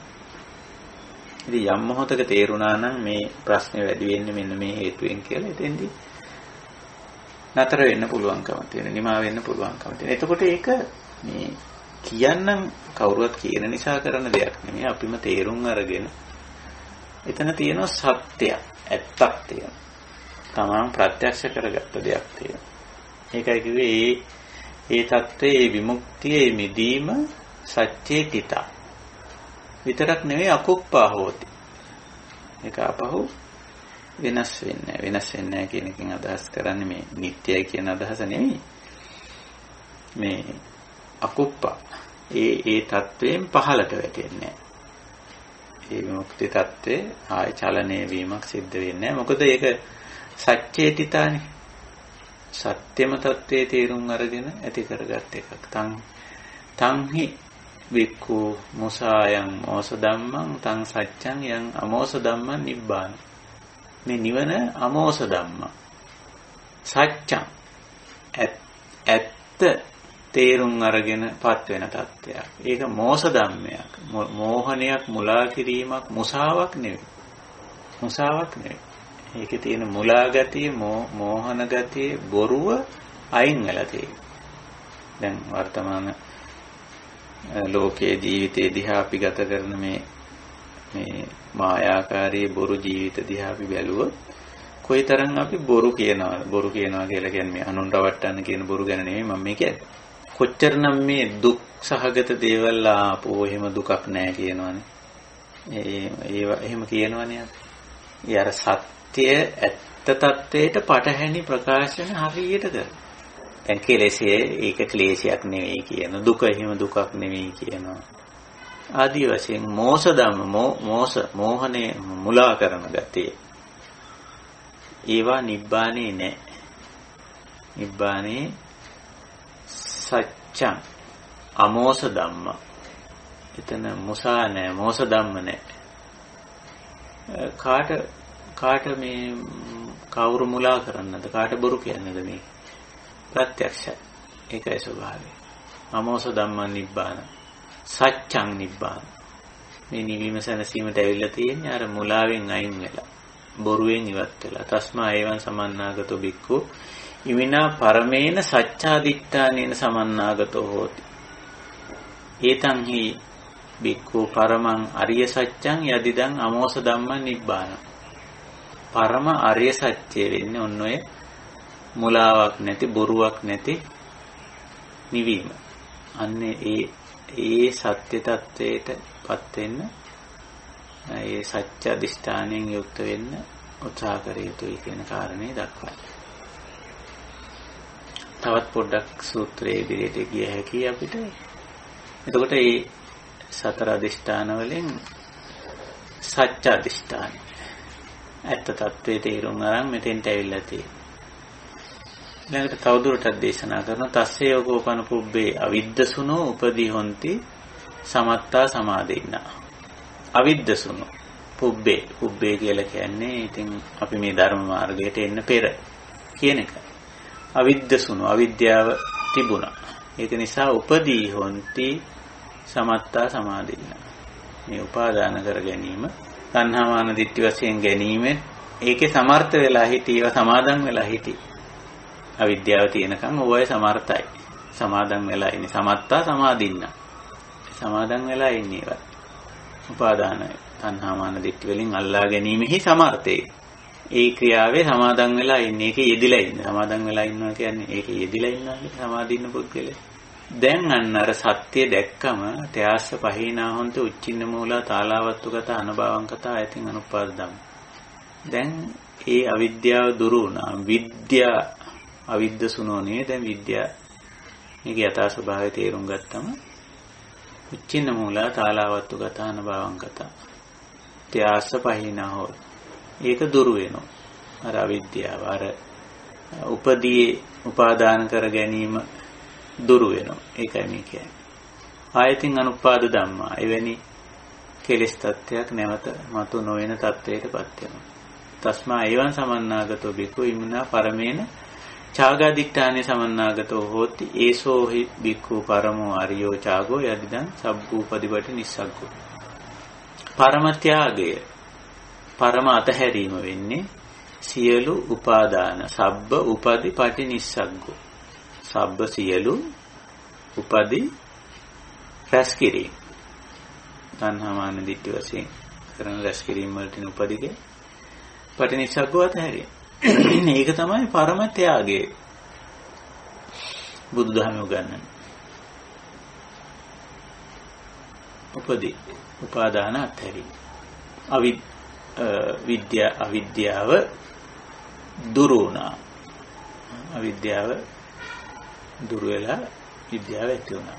තවදුරටත් මේ විදිහටම පැහැදිලි කරන තස්සේ යෝගෝපන පුබ්බේ අවිද්දසුනෝ අවිජ්ජා හෝති ඡන්தோ සාරාගෝ ස්වාස්ස පහීනා හෝති උච්චින්න මූලා තාලාවත්තුගත අනභවංකත ආයතින් අනුපාදම්. අවිද්‍යාව තිබුණු කල්හි ඡන්ද රාග පැත්තේ දේ තිබුණා. ඒ වගේම තස්සේ යෝගෝපන පුබ්බේ අවිද්දසුනෝ ආඝාතෝ හෝති ව්‍යාපාදෝ සම්පදෝසෝ ද්වේෂේ තිබ්බා. ඒකත් මුලින් ඔබටලා දමන්න පුළුවන්. ඒ විතරක් නෙවෙයි තස්සේ යෝගෝපන අවිද්දසුනෝ අවිජ්ජා හෝති සම්මෝහෝ ස්වාස්ස පහිනෝ. ඔය විදිහට රාග දෝෂ මෝහ තුන අවිද්‍යාව නිසා පවතින. අවිද්‍යාව දුරු කරයින් පස්සේ මොකද වෙන්නේ? ස්වාස්ස පහිනා හෝති උච්චින්න මූලා එවං සමන්නාගතෝ බික්ඛු ඉමිනා පරමේන උපසමාදිෂ්ඨානේන සමන්නාගතෝ හොත්. මේ සංසිඳිනවා කියලා කියන්නේ මෙන්න මේ රාග දෝෂ මෝහ තුන සංසිඳියෑම අවිද්‍යාව දුරු කරලා විද්‍යාව ඇති කරගත්තා. මේ විද්‍යාව කිව්වම මේ දකින් 아무තු දෙයක් නෙවෙයි විද්‍යාව කියලා කියන්නේ මේ ලෝකය. එහෙම නැත්නම් ඇහැ කන නාසය දිවකය මන කියන මේවායින් දකින අහන විදින දේවල් වල තියෙන අනිත්‍ය අනාත්ම ස්වභාවය අවබෝධ කරගන්න. ඒක තමයි විද්‍යාව කියන්නේ. ඉතින් තාපුවම අර තිබුණු රාග දේශ මොහ ප්‍රහීන වෙනවා. සංසිඳිලා යනවා. උපසමාදිෂ්ඨාන සමන්නාගතෝ හොති. ඒසෝහි බික්ඛු පරමෝ අරියෝ උපසමෝ යදිදං රාග දෝෂ මොහානං උපසමෝ. අන්න උපසම කියලා කියන්නේ මොකක්ද? සංසිඳීම කියලා කියන්නේ මොකක්ද? රාග දෝෂ මොහානං උපසම. ඒක තමයි උතුම්ම සංසිඳීම. ඒකයි ස්වභාවය. ඉතින් ඔන්න ඔය ටික බුදුරජාණන් වහන්සේ පඤ්ඤං නප්පමජ්ජේය සත්‍යං අනුරක්ඛේය ඡාගං අනුබ්‍රෝහේ සම්තිමේව සෝසික්ඛේය ඉති යන්තං උත්තං ඉදමේතං පටිච්ච උත්තං කියලා ওই කාරණා ටික පැහැදිලි කරනවා. මොකද්ද ප්‍රඥාවේ නොපමා බව? මොකද්ද සත්‍ය රැකීම? මොකද්ද ත්‍යාගයේ යෙදීම? මොකද්ද පරම රූප සමය කියලා ওই විදිහට පැහැදිලි කරනවා. ඉතින් අපි අදට සාකච්ඡාව උතනින් නිමා කරන සූත්‍රය ඇසුරින් කරන සාකච්ඡාව අපිට ප්‍රශ්න ගැටළු වලට ඉඩක් අවශ්‍ය නිසා ඉතින් එතනින් පස්සේ තියෙනවා මේ මඤ්ඤණා පිළිබඳව යම්කිසි සාකච්ඡාවක්. ඒක මම අද කරන්න බලාපොරොත්තු වෙන්නේ නැහැ. ඊළඟ සාකච්ඡාවට ඉදිරිපත් කරගන්නවා. ඉතින් දැන් මේ සාකච්ඡා ඇතුලේ අපිට පැහැදිලි වෙනවා මේ භව විභව වේදනා මේ පුණ්‍ය පුණ්‍ය ආනෙන්ජ මෙන්න මේ වගේ දේවල් තේරුම් අරගෙන අවබෝධ කරගෙන මේ අපේ ජීවිතේ තියෙන දේවල් මේ කතා කරන්නේ. මේ පුණ්‍ය පුණ්‍ය ආනෙන්ජ කියලා කියන දේවල් ජීවිතේ තියෙන දේවල්. භව විභව පවතින දේවල්. ඉතින් ඒවා අபிසංචේතන අபிසංකාර කිරීමෙන් වැළකීලා. එහෙම කරන්නේ අවිද්දසුනෝ. අවිද්‍යාව තියෙනකන් තමයි. අවිද්‍යාව දුරු කරායින් පස්සේ ඒ தත්යෙන් අපිට මිදෙන්න පුළුවන්. ඉතින් මේ හැම එකක් එක්කම අර මේ විසංයුක්තෝ අද අපිට අනිශ්චිත කියන වචනෙට තවත් සමාන පදයක් හමු වුණා විසංයුක්තෝ. නිශ්චිත කියන වචනෙට සමාන වචනයක් හමු වුණා සංයුක්ත. එතකොට විසංයුක්ත කියන්නේ තණ්හා මාන දිට්ඨි වලින් තොර බව. සංයුක්ත කියන්නේ තණ්හා මාන දිට්ඨි වලින් යුක්ත බව. ඉතින් එහෙම නැතුව අපිට මේ අපේ ජීවිතේ ගෙනියන්න පුළුවන්. ලෝකයක් බදන්නේ නැතුව මේ අර සාකච්ඡාවේදී මම මුලදී මතක් කළා වගේ ඇහැට කනට නාසයට දිවට කයට ගෝචර වෙන මනසට වැටෙන දේවල් වලට අනවශ්‍ය විදිහේ බොරු අර්ථකථන දීලා බොරු වටිනාකම් දීලා ඒවට නිකන් අනවශ්‍ය විදිහට උසිගැන්වීම් කරන්නේ නැතුව ඒවයි ඇත්තම යථා ස්වභාවය තේරුම් ගත්තනම් අපිට මේවට ඇලෙන්නේ ගැටෙන්නේ මුලා වෙන්නේ නැතුව කටයුතු කරන්න පුළුවන්. මේ අනිශ්චිත විහරණය ගොඩනගා ගන්න පුළුවන්. අපේ ජීවිත හරි සංකීර්ණයි අරකයි මේකයි කියලා අපි කියන්න පුරුදු කරගෙන තියෙන ඒව ඔක්කොම අපි සංකීර්ණ තත්වයටපත් කරගෙන තියෙන්නේ සංකීර්ණ බවටපත් කරගෙන තියෙන්නේ. ඒ අපේම අවිද්‍යාව නිසා. පුබ්බේ අවිද්දසුනෝ කිව්වේ ඒකයි. පෙර අපි අවිද්‍යාවෙන් වෙලී පැටලී ඉන්න කාලේ ඇත්තුණු තත්ත්වයක්. දැන් ඉතින් අපි දන්නවා මේ ලෝකයේ ස්වභාවය. එතකොට අපිට නැචකින්චි ලෝකේ උපාදීයත. අනිශ්චිතෝච විහෙරති. අනිශ්චිත විහරණයට එන්න පුළුවන්. හොඳයි. අපි එහෙමනම් මෙතනින් අපේ මූලික සාකච්ඡාව සූත්‍රය ඇසුරින් කරන සාකච්ඡාවම නිමා කරලා අපි කැමති මෙතෙන් සිට ධම්සභාවෙන් අපේ කල්යාණ මිත්‍රයන්ට ඉඩ අවකාශ සලසන්න. මොනහරි මේ සම්බන්ධයෙන් සාකච්ඡාවට ගත යුතු දේවල් ප්‍රශ්න ගැටළු අපහැදිලිතා තියෙනවා නම් මතු කරන්න කියලා. හොඳයි සාකච්ඡාවට අවස්ථාව. අවසරයි තෙරුවන් සරණයි ස්වාමීන් වහන්සේ. තෙරුවන් සරණයි. මට පොඩි කාරණා දෙකක් පැහැදිලි කරගන්න ස්වාමීන් වහන්සේ. මම මේ දෙක එකට ඉදිරිපත් කරන්න. එතකොට ඔබ වහන්සේට ගලපලා උත්තරයක් දෙන්න පුළුවන්. ස්වාමීන් වහන්සේ අර දැන් උපේක්ඛාවට ආව සිත ප්‍රායෝගිකව කොහොමද මේ අරූපී ධාන හතරට යොමු කරගන්නේ? යන්නේ ඒකයි. ඊට පස්සේ දැන් අපිට උපේක්ඛාවට ආව සිත දිගටම මේ විපස්සනාවේ තියා ගන්න නැතුව අරූපී ධාන හරහා යන්නේකේ වාසියක් තියෙනවද කියලා ඔය දෙක ස්වාමීන් වහන්සේ පොඩ්ඩක් පැහැදිලි කරලා දෙන්න. තෙරුවන් සරණයි. මෙතනදී අපි වරද්ද ගන්න හොඳ නැහැ මේ බුදුරජාණන් වහන්සේ මේ අරූපී ධාන වලට යොමු කිරීමක් කරනවා කියලා. එහෙම එකක් නෙමෙයි මේ සූත්‍රයේ තියෙන්නේ. අරූපී ධාන වලට යොමු කිරීමක් නැහැ. මේ සූත්‍රයේ යෙදিলা තියෙන වචනය පවා මම ආපහු මෙතෙන්දී ඉදිරිපත් කරන්න. මේ pāli භාෂාවේ තියෙනවා මේ මෙන්න මෙහෙම වචන සෝ එවං පජානාති පරිසුද්ධං එවං පරිසුද්ධං එවං පරියෝදාතං ආකින්චං ආකාසානං ඡායතනං උපසංහරෙයං හරියං කියන වචනේ උපසංහරති නෙවෙයි, උපසංහරිතබ්බං නෙවෙයි, උපසංහරිතුං නෙවෙයි, උපසංහරයං මේක නිතරම අවිනිශ්චිතාර්ථයේ කරන්නේ නම් කරන්නේ නම් ඒ අනුව මෙතෙන්ද කියන්නේ මේ කියන මේ අරූප මේ සමාධි තත්ත්වයන්ට මේ සමත සමාධි තත්ත්වයන්ට ආයුතුයි කියන එක නෙවෙයි.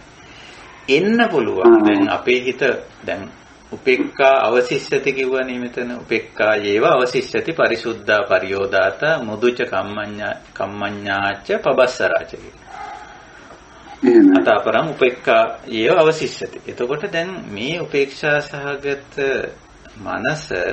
මනසේ නැඹුරුව තියෙන්නේ සමත සමාධි පැත්තට නිතරම. එතෙන්ට යොමු වෙන්න පුළුවන්. අනිත් එක උපසංහරයන් කෙනෙකුට හිතෙන්නත් පුළුවන් දැන් මේ දේවල් වලින් වත් දුරස් වෙලා ඉන්නේ මම තව ටිකක් මේ සමත පැත්තට ගිහිල්ලා ඒවයේ තියෙන මානසික සුවදායි තත්ත්වයන් විඳින්න මම යන්න ඕනේ කියලා. එහෙම හිත යොමු කරන්න පුළුවන්. ඒ ආකාසානං ඡායතනයන් උපසංහරෙය්‍යං තදනු ධම්මංච චිත්තං භාවෙය්‍යං. ඒ ධර්මතාවය වඩන්නේ නම් වැඩි යුතුයි කියන්නේ මෙතන. වඩන්නේ නම් අන්නේ එතෙන්ටපත් වෙන්න පුළුවන්. හැබැයි එතෙන්දි අන්තිමට කියනවා උපසංහරෙය්‍යං තදන ධම්මංච චිත්තං භාවෙය්‍යං සංකතමේතං. එතෙන්ට වැටුණත් කමක් නැහැ. ඒක දෙන්න සමහර විට යන්න පුළුවන්. නයිසර්ගයෙන් යන්නත් පුළුවන් නේ උතෙන්ට. ඒ කියන්නේ අනායාසයෙන් වගේ දැඩි සමතේට කෙනෙක් වැටෙන්න පුළුවන්. ඒ කියන තත්ත්වයන්. එහෙම නැත්නම් හිතාමතාම සමත ගමටහන් වඩලා සමතේට රුචිය තියෙන ඇත්තෝ සමත සමාධියක් වඩාගෙන ඉන්නත් පුළුවන්. බුදුරජාණන් වහන්සේ කියන නමුත් ඒක අපි කියන මේ නිකලස් භාවය නෙවෙයි සංකතමේතං. ඒක සංකතයක්. සංකතමේතං. සන්නේක. ඉතින් ඒක නිසා ඒකයි සංකතමේතන්ති කියලා අවබෝධ කරගෙන සෝ නේවතං අபிසංකරෝති න අபிසංචේතේති. භවය විභවය කියන්නේ අපි හිතමු භව කියන්නේ ওই தත්ත්වය ඇති කරගත්තා කියලා. ඇති වුණා කියලා හෝ ඇති කරගත්තා කියලා අපි හිතමු ওই සමත தත්ත්වය. ඉතින් ඒක තේරුම් අරන් ඒක සංකතයක්. සංකතං ඕලාරිකං පටිච්ච සමුප්පන්නන්නේ. ඔය බුදුහාමුදුරන්ගේ නිතරම යෙදුම ඒ විදිහට දකින්න කියන. අනිත් පැත්තෙන් විභවයට යන්නත් ඕනේ. අපෝ මං සමත සමාධියකට ආවා මේක නැති කරගන්න ඕන මේක අයින් කරගන්න ඕන මේක හරි හානියක් කියලා එහෙම යන්න ඕනෙත් නැහැ. අර තමන් උපයාගත්ත දේ හෝ තමන්පත් වෙච්ච தত্ত্বය. සමහරට මේක උපයාගත්ත වෙන්නත් පුළුවන් කැමැත්තෙන්. මේ සමත සමාධිය. එහෙම නැත්නම් භාවනා කරගෙන යනකොට තමන් එතෙන්ට දැන් ඇවිල්ලා ඉන්නත් පුළුවන්. ඒක තමයි ඔය භව කියන එක. යම්කිසි தত্ত্বයක්. ආකාසානං ඡායතන කියන්නේ භවයක්. විඥානං ඡායතන, අකින්චඤ්ඤායතන, නේසඤ්ඤා සංඥායතන කියන්නේ මේ ජීවිතේදීමපත් වෙන தত্ত্বයක්නේ. භව කියන්නේ ඒකනේ. එතකොට ඒක අபிසංචේතන අபிසංකරණය කරන්න ඕනේ නැහැ. තණ්හාමාන දිට්ඨි වශයෙන් ඒක හිතන්න ඕනේ. මේක පවත්වාගත යුතුයි හෝ මේක නැවැත්විය යුතුයි කියලා. මේ පැවැත්ම සහ නැවැත්ම පිළිබඳව දරන පොරේ සමහර ඒවා පවත්ව ගන්න දරන පොරේයි සමහර ඒවා නවත්තන්න දරන පොරේ. හැබැයි ඒක තණ්හාමාන දිට්ඨි වලින් නොකල යුතුයි කියන එකයි කියන්නේ. ඒක නිසා මෙතෙන්දී අපි වරද්ද ගන්න හොඳ නෑ. බුදුරජාණන් වහන්සේ මේ ආකාසානං ඡායතන ආදී සමත සමාධීන් වලටපත් වෙන්න කියන ආරාධනයක් හෝ එහෙම යොමු කිරීමක් කරනවා කියලා. ඉතින් යොදලා තියෙන වචනේ මම ඒකයි පාවිච්චි කරේ උපසංහරෙය්‍යං. උපසංහරෙය්‍යං. ඔව්. එතෙන්ට එන්න පුළුවන්. ස්වාමීන් වහන්සේ දැන් මේ උපේක්ඛාවේදී අපි මේ අර සමුදේ නිරෝධය බලමින් අපි උපේක්ඛාවටපත් උනේ. ඊට පස්සේ අපි මේ ආකාශය අනන්තයි කියන අර එක අරමුණකට හිත ගේන්න ඕනේ මේ ආකාසඤ්ඤා එතනියට යන්න නේද? ඒව නේද කරන්න ඕනේ. ඔව් යන්න ඕන නම් යනවා නම් ආකාශ කියන එක අපි කලින් තේරුම් ගත්තනේ. ආකාශ විඥාන ධාතු 6.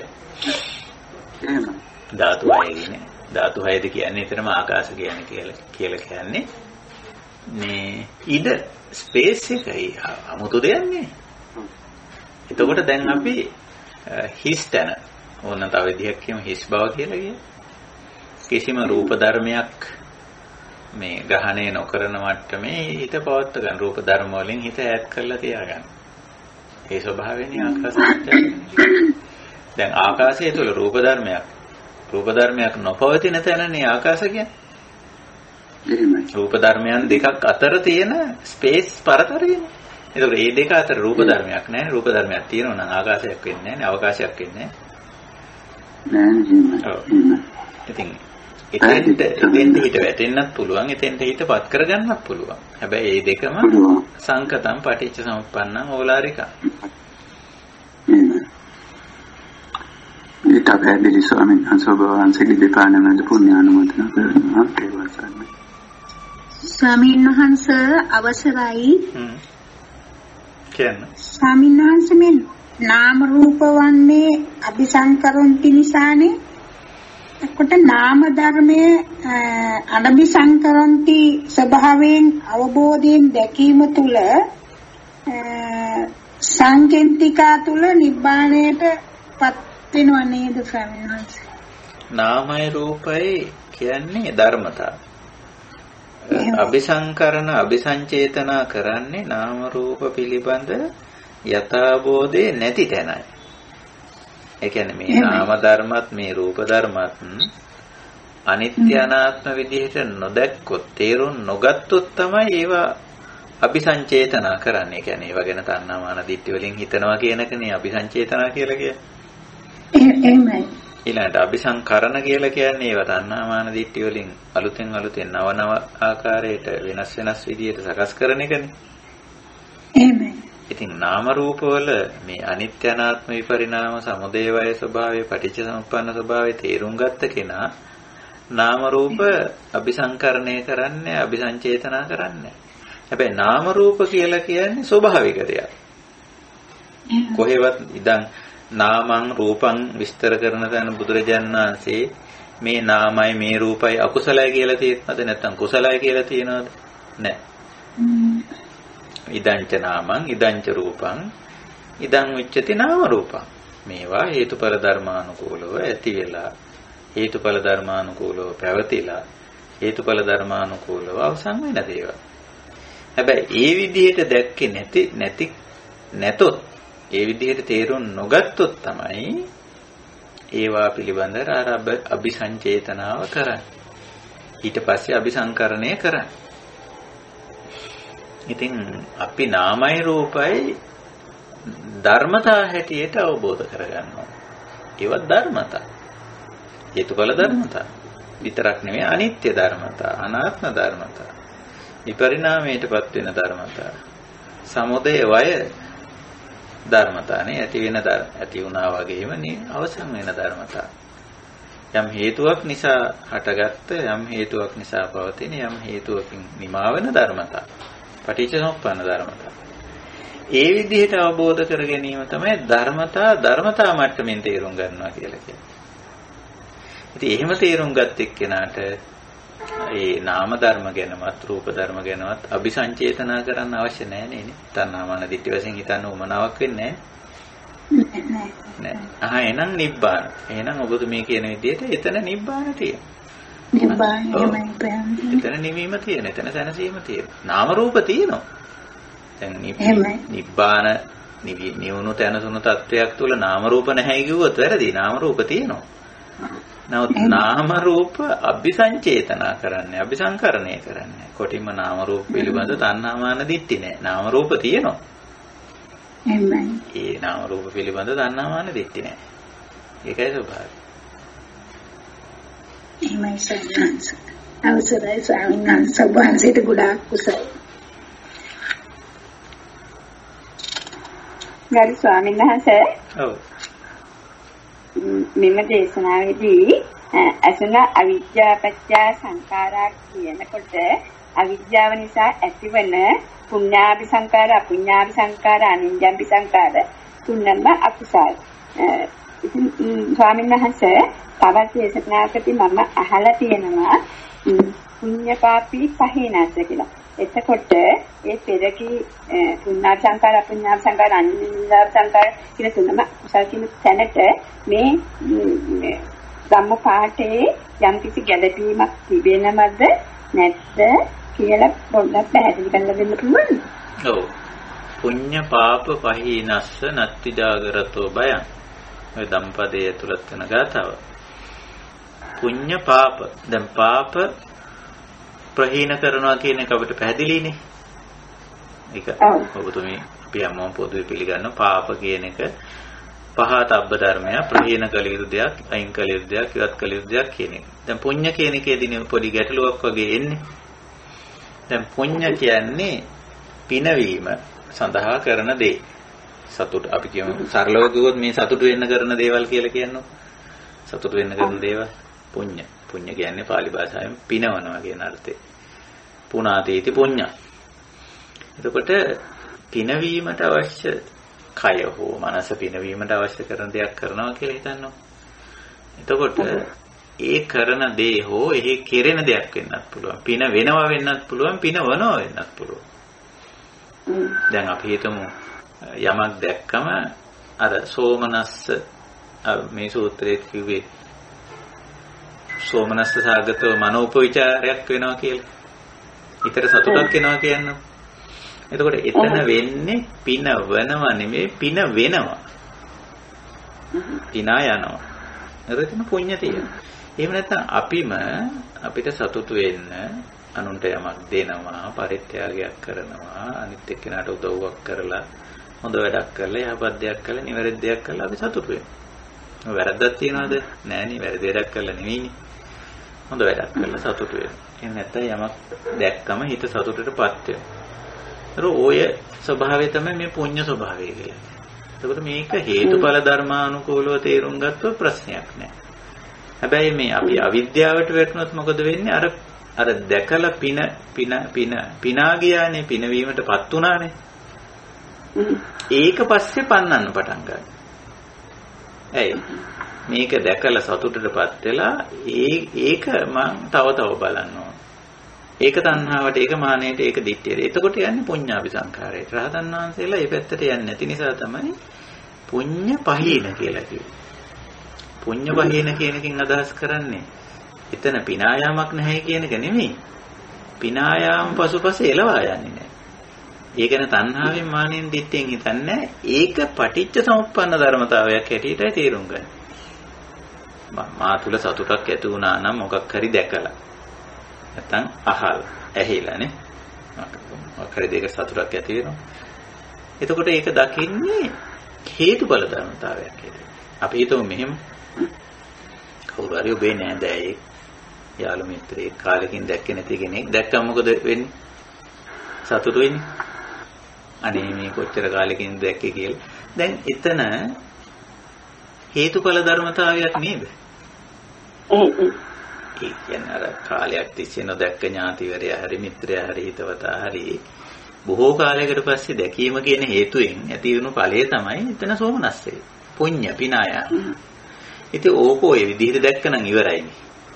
ඔතනින් එහාට ඕක තණ්හා මාන දිට්ඨි වලින් අනේ ඉතින් ඔය දිගටම ඉන්න අපිට හැමදාම දැක ඉන්න නේ. එච්චර එහෙ දුරදිග යා ගන්න ඕනේ නෑ. දැක්කා කාලෙකින් දැක්ක සතුටු. එහෙම නැත්නම් යම් කිසි වටිනා දෙයක් ඇහුණා සතුටුයි නේ. කඳ සුවඳක් දැනුණා, රසක් දැනුණා, ඉතින් සතුටුයි. එතකොට එතන පිනායාමක් තියෙනවා.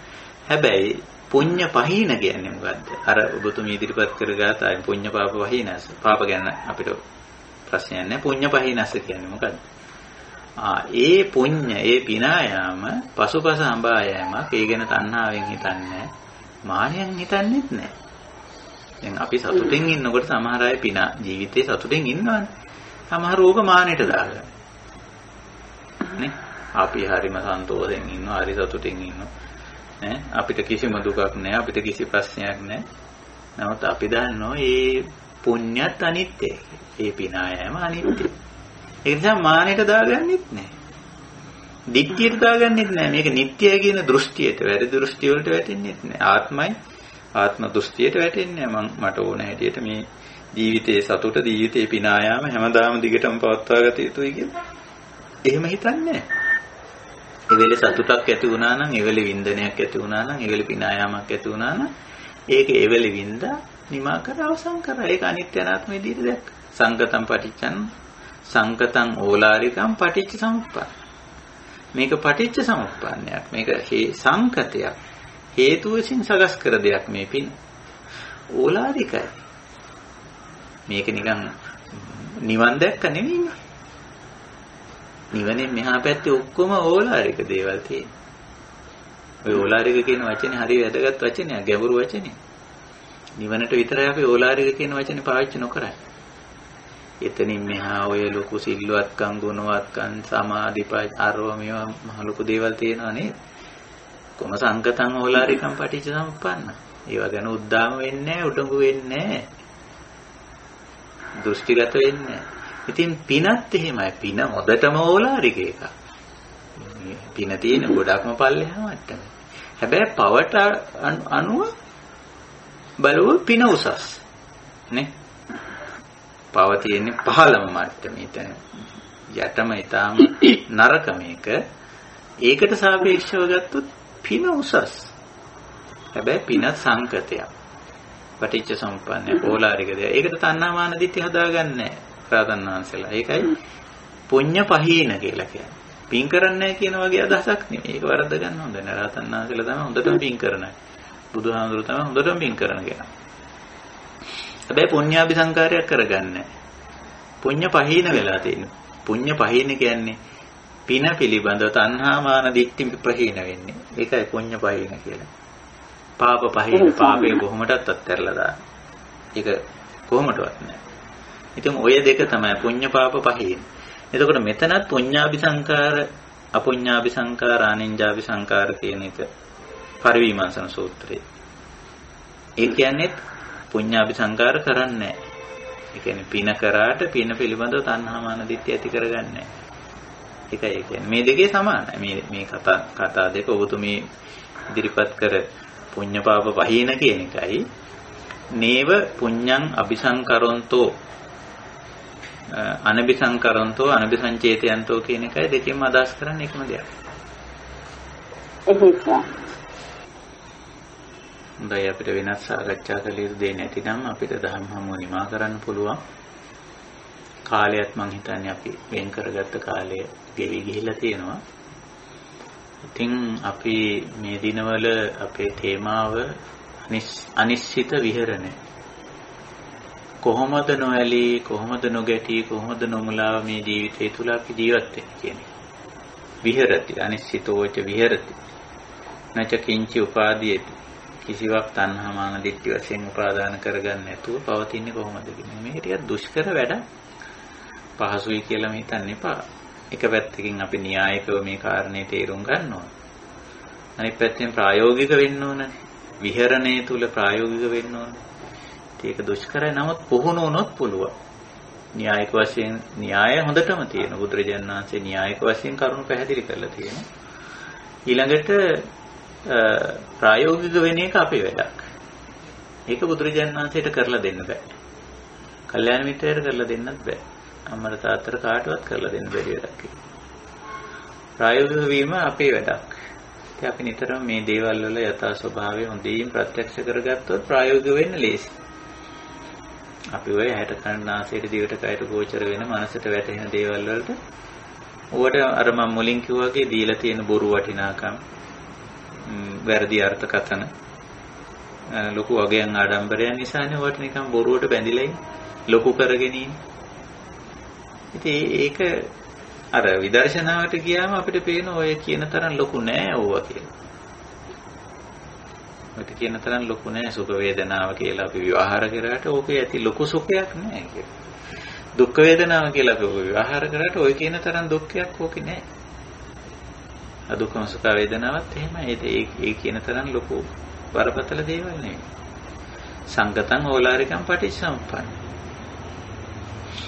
ඉතින් ඒ විදිහට දැක්කොත් අපිට ඔය ත්‍රිවිධ වේදනාවලට පසිනුරන්ගෙන් මනසෙන් ගෝචර වෙන දේවල් වලට කොටිම ගොත් ලෝකයට අනිශ්චිත වෙන්න පුළුවන්. විසංයුක්ත වෙන්න පුළුවන්. එහෙම නැත්නම් අනபிසංචේතන අනபிසංකරණය කරන්න පුළුවන්. අනුපාදාන වෙන්න පුළුවන්. අතම්මේ වෙන්න පුළුවන්. බැරි නෑ. ඒක අපි උත්සාහ කරමු. ඒක තමයි මේ ජීවිතය අපි සාක්ෂාත් කරගන්න ඕන දේ, කරගත යුතු දේ. මොකද මේ අපි ඉන්න භූමිකාවේ ඉන්න තැන, ඉන්න ජීවන පරිසරයේ තුල තමයි මේක කරගන්නේ. එතනින් වෙන තැනකට ගිහිල්ලා, වෙන ලෝකයකට ගිහිල්ලා, වෙන තැනකට ගිහිල්ලා, වෙනත් ප්‍රදේශයකට ගිහිල්ලා. ඉතින් එහෙම හිතාගත්තොත් එහෙම මේක කවදාවත් කෙරෙන්නේ. ඔය ඉන්න තැන නයි නිවන් දකින්නේ. ඔය ඉන්න භවයේ මේ ඉන්න තත්වයේමයි නිවන් දකින්නේ. ජීවිතයත් වැඩි හිටියද ස්ත්‍රී වුණත් පුරුෂ වුණත් ඔත් තමයි නිවන් දකින්නේ. ඉතින් ඕක තේරුම් ගත්තේ නැති අය ඔය ඉන්න තත්වයෙන් පන්නලා වෙන තැනකදී නිවන් දකින්න තමයි පුරුදු කරලා තියෙන්නේ. තමරු දේව මිනිස්සුප කියලා නිවන් සප කියයි. එහෙම නැත්තම් කියයි මේ ඉන්න තත්වය හොඳමදි මේ ත්‍රි හේතුක ප්‍රතිසන්දියක් ගන්න ඕන කියලා ඒ වගේ ලණුවක් දෙයි. අන්දනවා කියලා අපි කිව්වේ. එහෙම කිය. නැත්තම් ස්ත්‍රී භාවය තුල නිවන් දකින්න බෑ පුරුෂයෙක් වෙන්න ඕනේ කියලා කියයි. ඒ වගේ අන්ධකරණයන් ඇන්දිලි මේ ඉතිහාසයේ තුල මේ ඇවිල්ලා තියෙනවා අපේ දහමට. නෑ ඔය මොකක්වත් අපිට අදාළ නැහැ. ඔය ස්ත්‍රී භාවයන්, ඔය පුරුෂ භාවයන් නේ. අර එක තේරින් වහන්සේ නමක් කිව්වේ ඉත්තිභාවෝ කිංකයිර. ගෑනුකම මොකටද නිවන් දකින්නේ? කොහෙද ගෑනුකම අදාළ වෙන්නේ? කොහෙද පිරිමිකම අදාළ වෙන්නේ? කොහෙද පැවිදිකම අදාළ වෙන්නේ? කොහෙද ගිහිකම අදාළ වෙන්නේ? නිවන් දකින්න. ඉත්තිභාවෝ කිංකෛරා. චිත්තම් මිසු සමාහිතේ ඥානම්මි වත්තමානම්මි සම්මා ධම්මං විපස්සතෝ. ඔය තේරින්නාන්සල කියපු දේ බලන්න. අපිට ඒව අදාළ නැහැ. අපි ස්ත්‍රීන් තමයි. අපිට ඒක අදාළ නැහැ. හරියට ඥානය වඩන්න පුළුවන් නම් හිත දමනය කරන්න පුළුවන් නම් ස්ත්‍රී භාවය මොනව කරන්නේ? පුරුෂ භාවයේ මොකද්ද තියෙන ගැටලුව? මොකද්ද ගිහිගමේ තියෙන ප්‍රශ්න? මොකද්ද පැවිදිකමේ තියෙන ප්‍රශ්න? ඒකයි අපි තේරුම් ගන්න ඕන. ඉන්න තැන ඉඳන් නිවන් දකින්න. හරිය දුවලා මෙහෙ දුවලා අතෙන්ට පැනලා මෙතෙන්ට පැනලා නෙමෙයි. ඒක නිසා ඒ කාරණේ අවබෝධ කරගන්න. හොඳයි එහෙනම් අපි අතට ධම්මම නිමා කරනවා. ධාතු විභංග සූත්‍රයේ තවත් කුඩා කොටසක් ඉදිරි කරා මඤ්ඤුස්සවා නප්පවත්තන්ති කියන කොටස. ඒක ටිකක් අපි මඤ්ඤනා කියන කාරණේ පොඩ්ඩක් සාකච්ඡා කරන්න ඕන නිසා සමහරවිට මම මූලපරියාය දේශනාවත් එතෙන්ට කිට්ටු කරගන්න ඉඩ තියෙනවා. ඊළඟ සාකච්ඡාවේදී කැමති ඇත්තෝ මූලපරියාය දේශනාව කියවන්න ටුක්ටක් මඤ්ඤනා ගැන අපි සාකච්ඡා කරන නිසා මූලපරියාය දේශනාව තියෙන්නේ මජ්ක්‍ධිම නිකායේ පළවෙනි සූත්‍රයේ. මූලපණ්ණාසකයේ මුලටම තියෙන්නේ මූලපරියාය වර්ගයේ මුලටම තියෙන්නේ මූලපරියාය සූත්‍රය. ඉතින් අපි හෙට නෙමෙයි අනිද්දා ආපහු ධම්මහමකට මොන ගහන්නේ. ඒක නිසා කාලය තියෙනවා ටික පුළුවන් නැත්නම් කියවන්න. ඒකට අපිට පහසු වෙයි මඤ්ඤණා ගැන ටිකක් සාකච්ඡා කරගන්න පහසු වෙයි. හොඳයි. එහෙමනම් අද ධම්මහමවත් මෙසේ නිමා කරනවා. වෙනදා වගේම පූජනීය ස්වාමීන් වහන්සේලා මෙහින්නාන්සලා ඇතුළු අපේ කල්යාණ මිත්‍ර පිරිස මේ උතුම් ධම්මහමකට සම්බන්ධ වුණා. ඉතින් හැම දිනාටම මේ උතුම් ධර්ම අවබෝධය මේ ජීවිතයේදීම අනිශ්චිත විහරණේ නම් වූ අතම්මේතාව නම් වූ තතතාව නම් වූ විසංයුක්ත භාවයේ නම් වූ පරම ශාන්ත නිර්වාණ ධර්මයේ සාක්ෂාත් කිරීම පිණිසම උපකාරී වේවා, උපනිශ්‍රේ වේවා, හේතු වාසනා වේවා කියන උතුම් අධිෂ්ඨානයෙන් අද ධම්ම හමුනිමා කරනවා. හැම දිනාටම තෙරුවන් සරණයි. වාචිකේ පිටසක්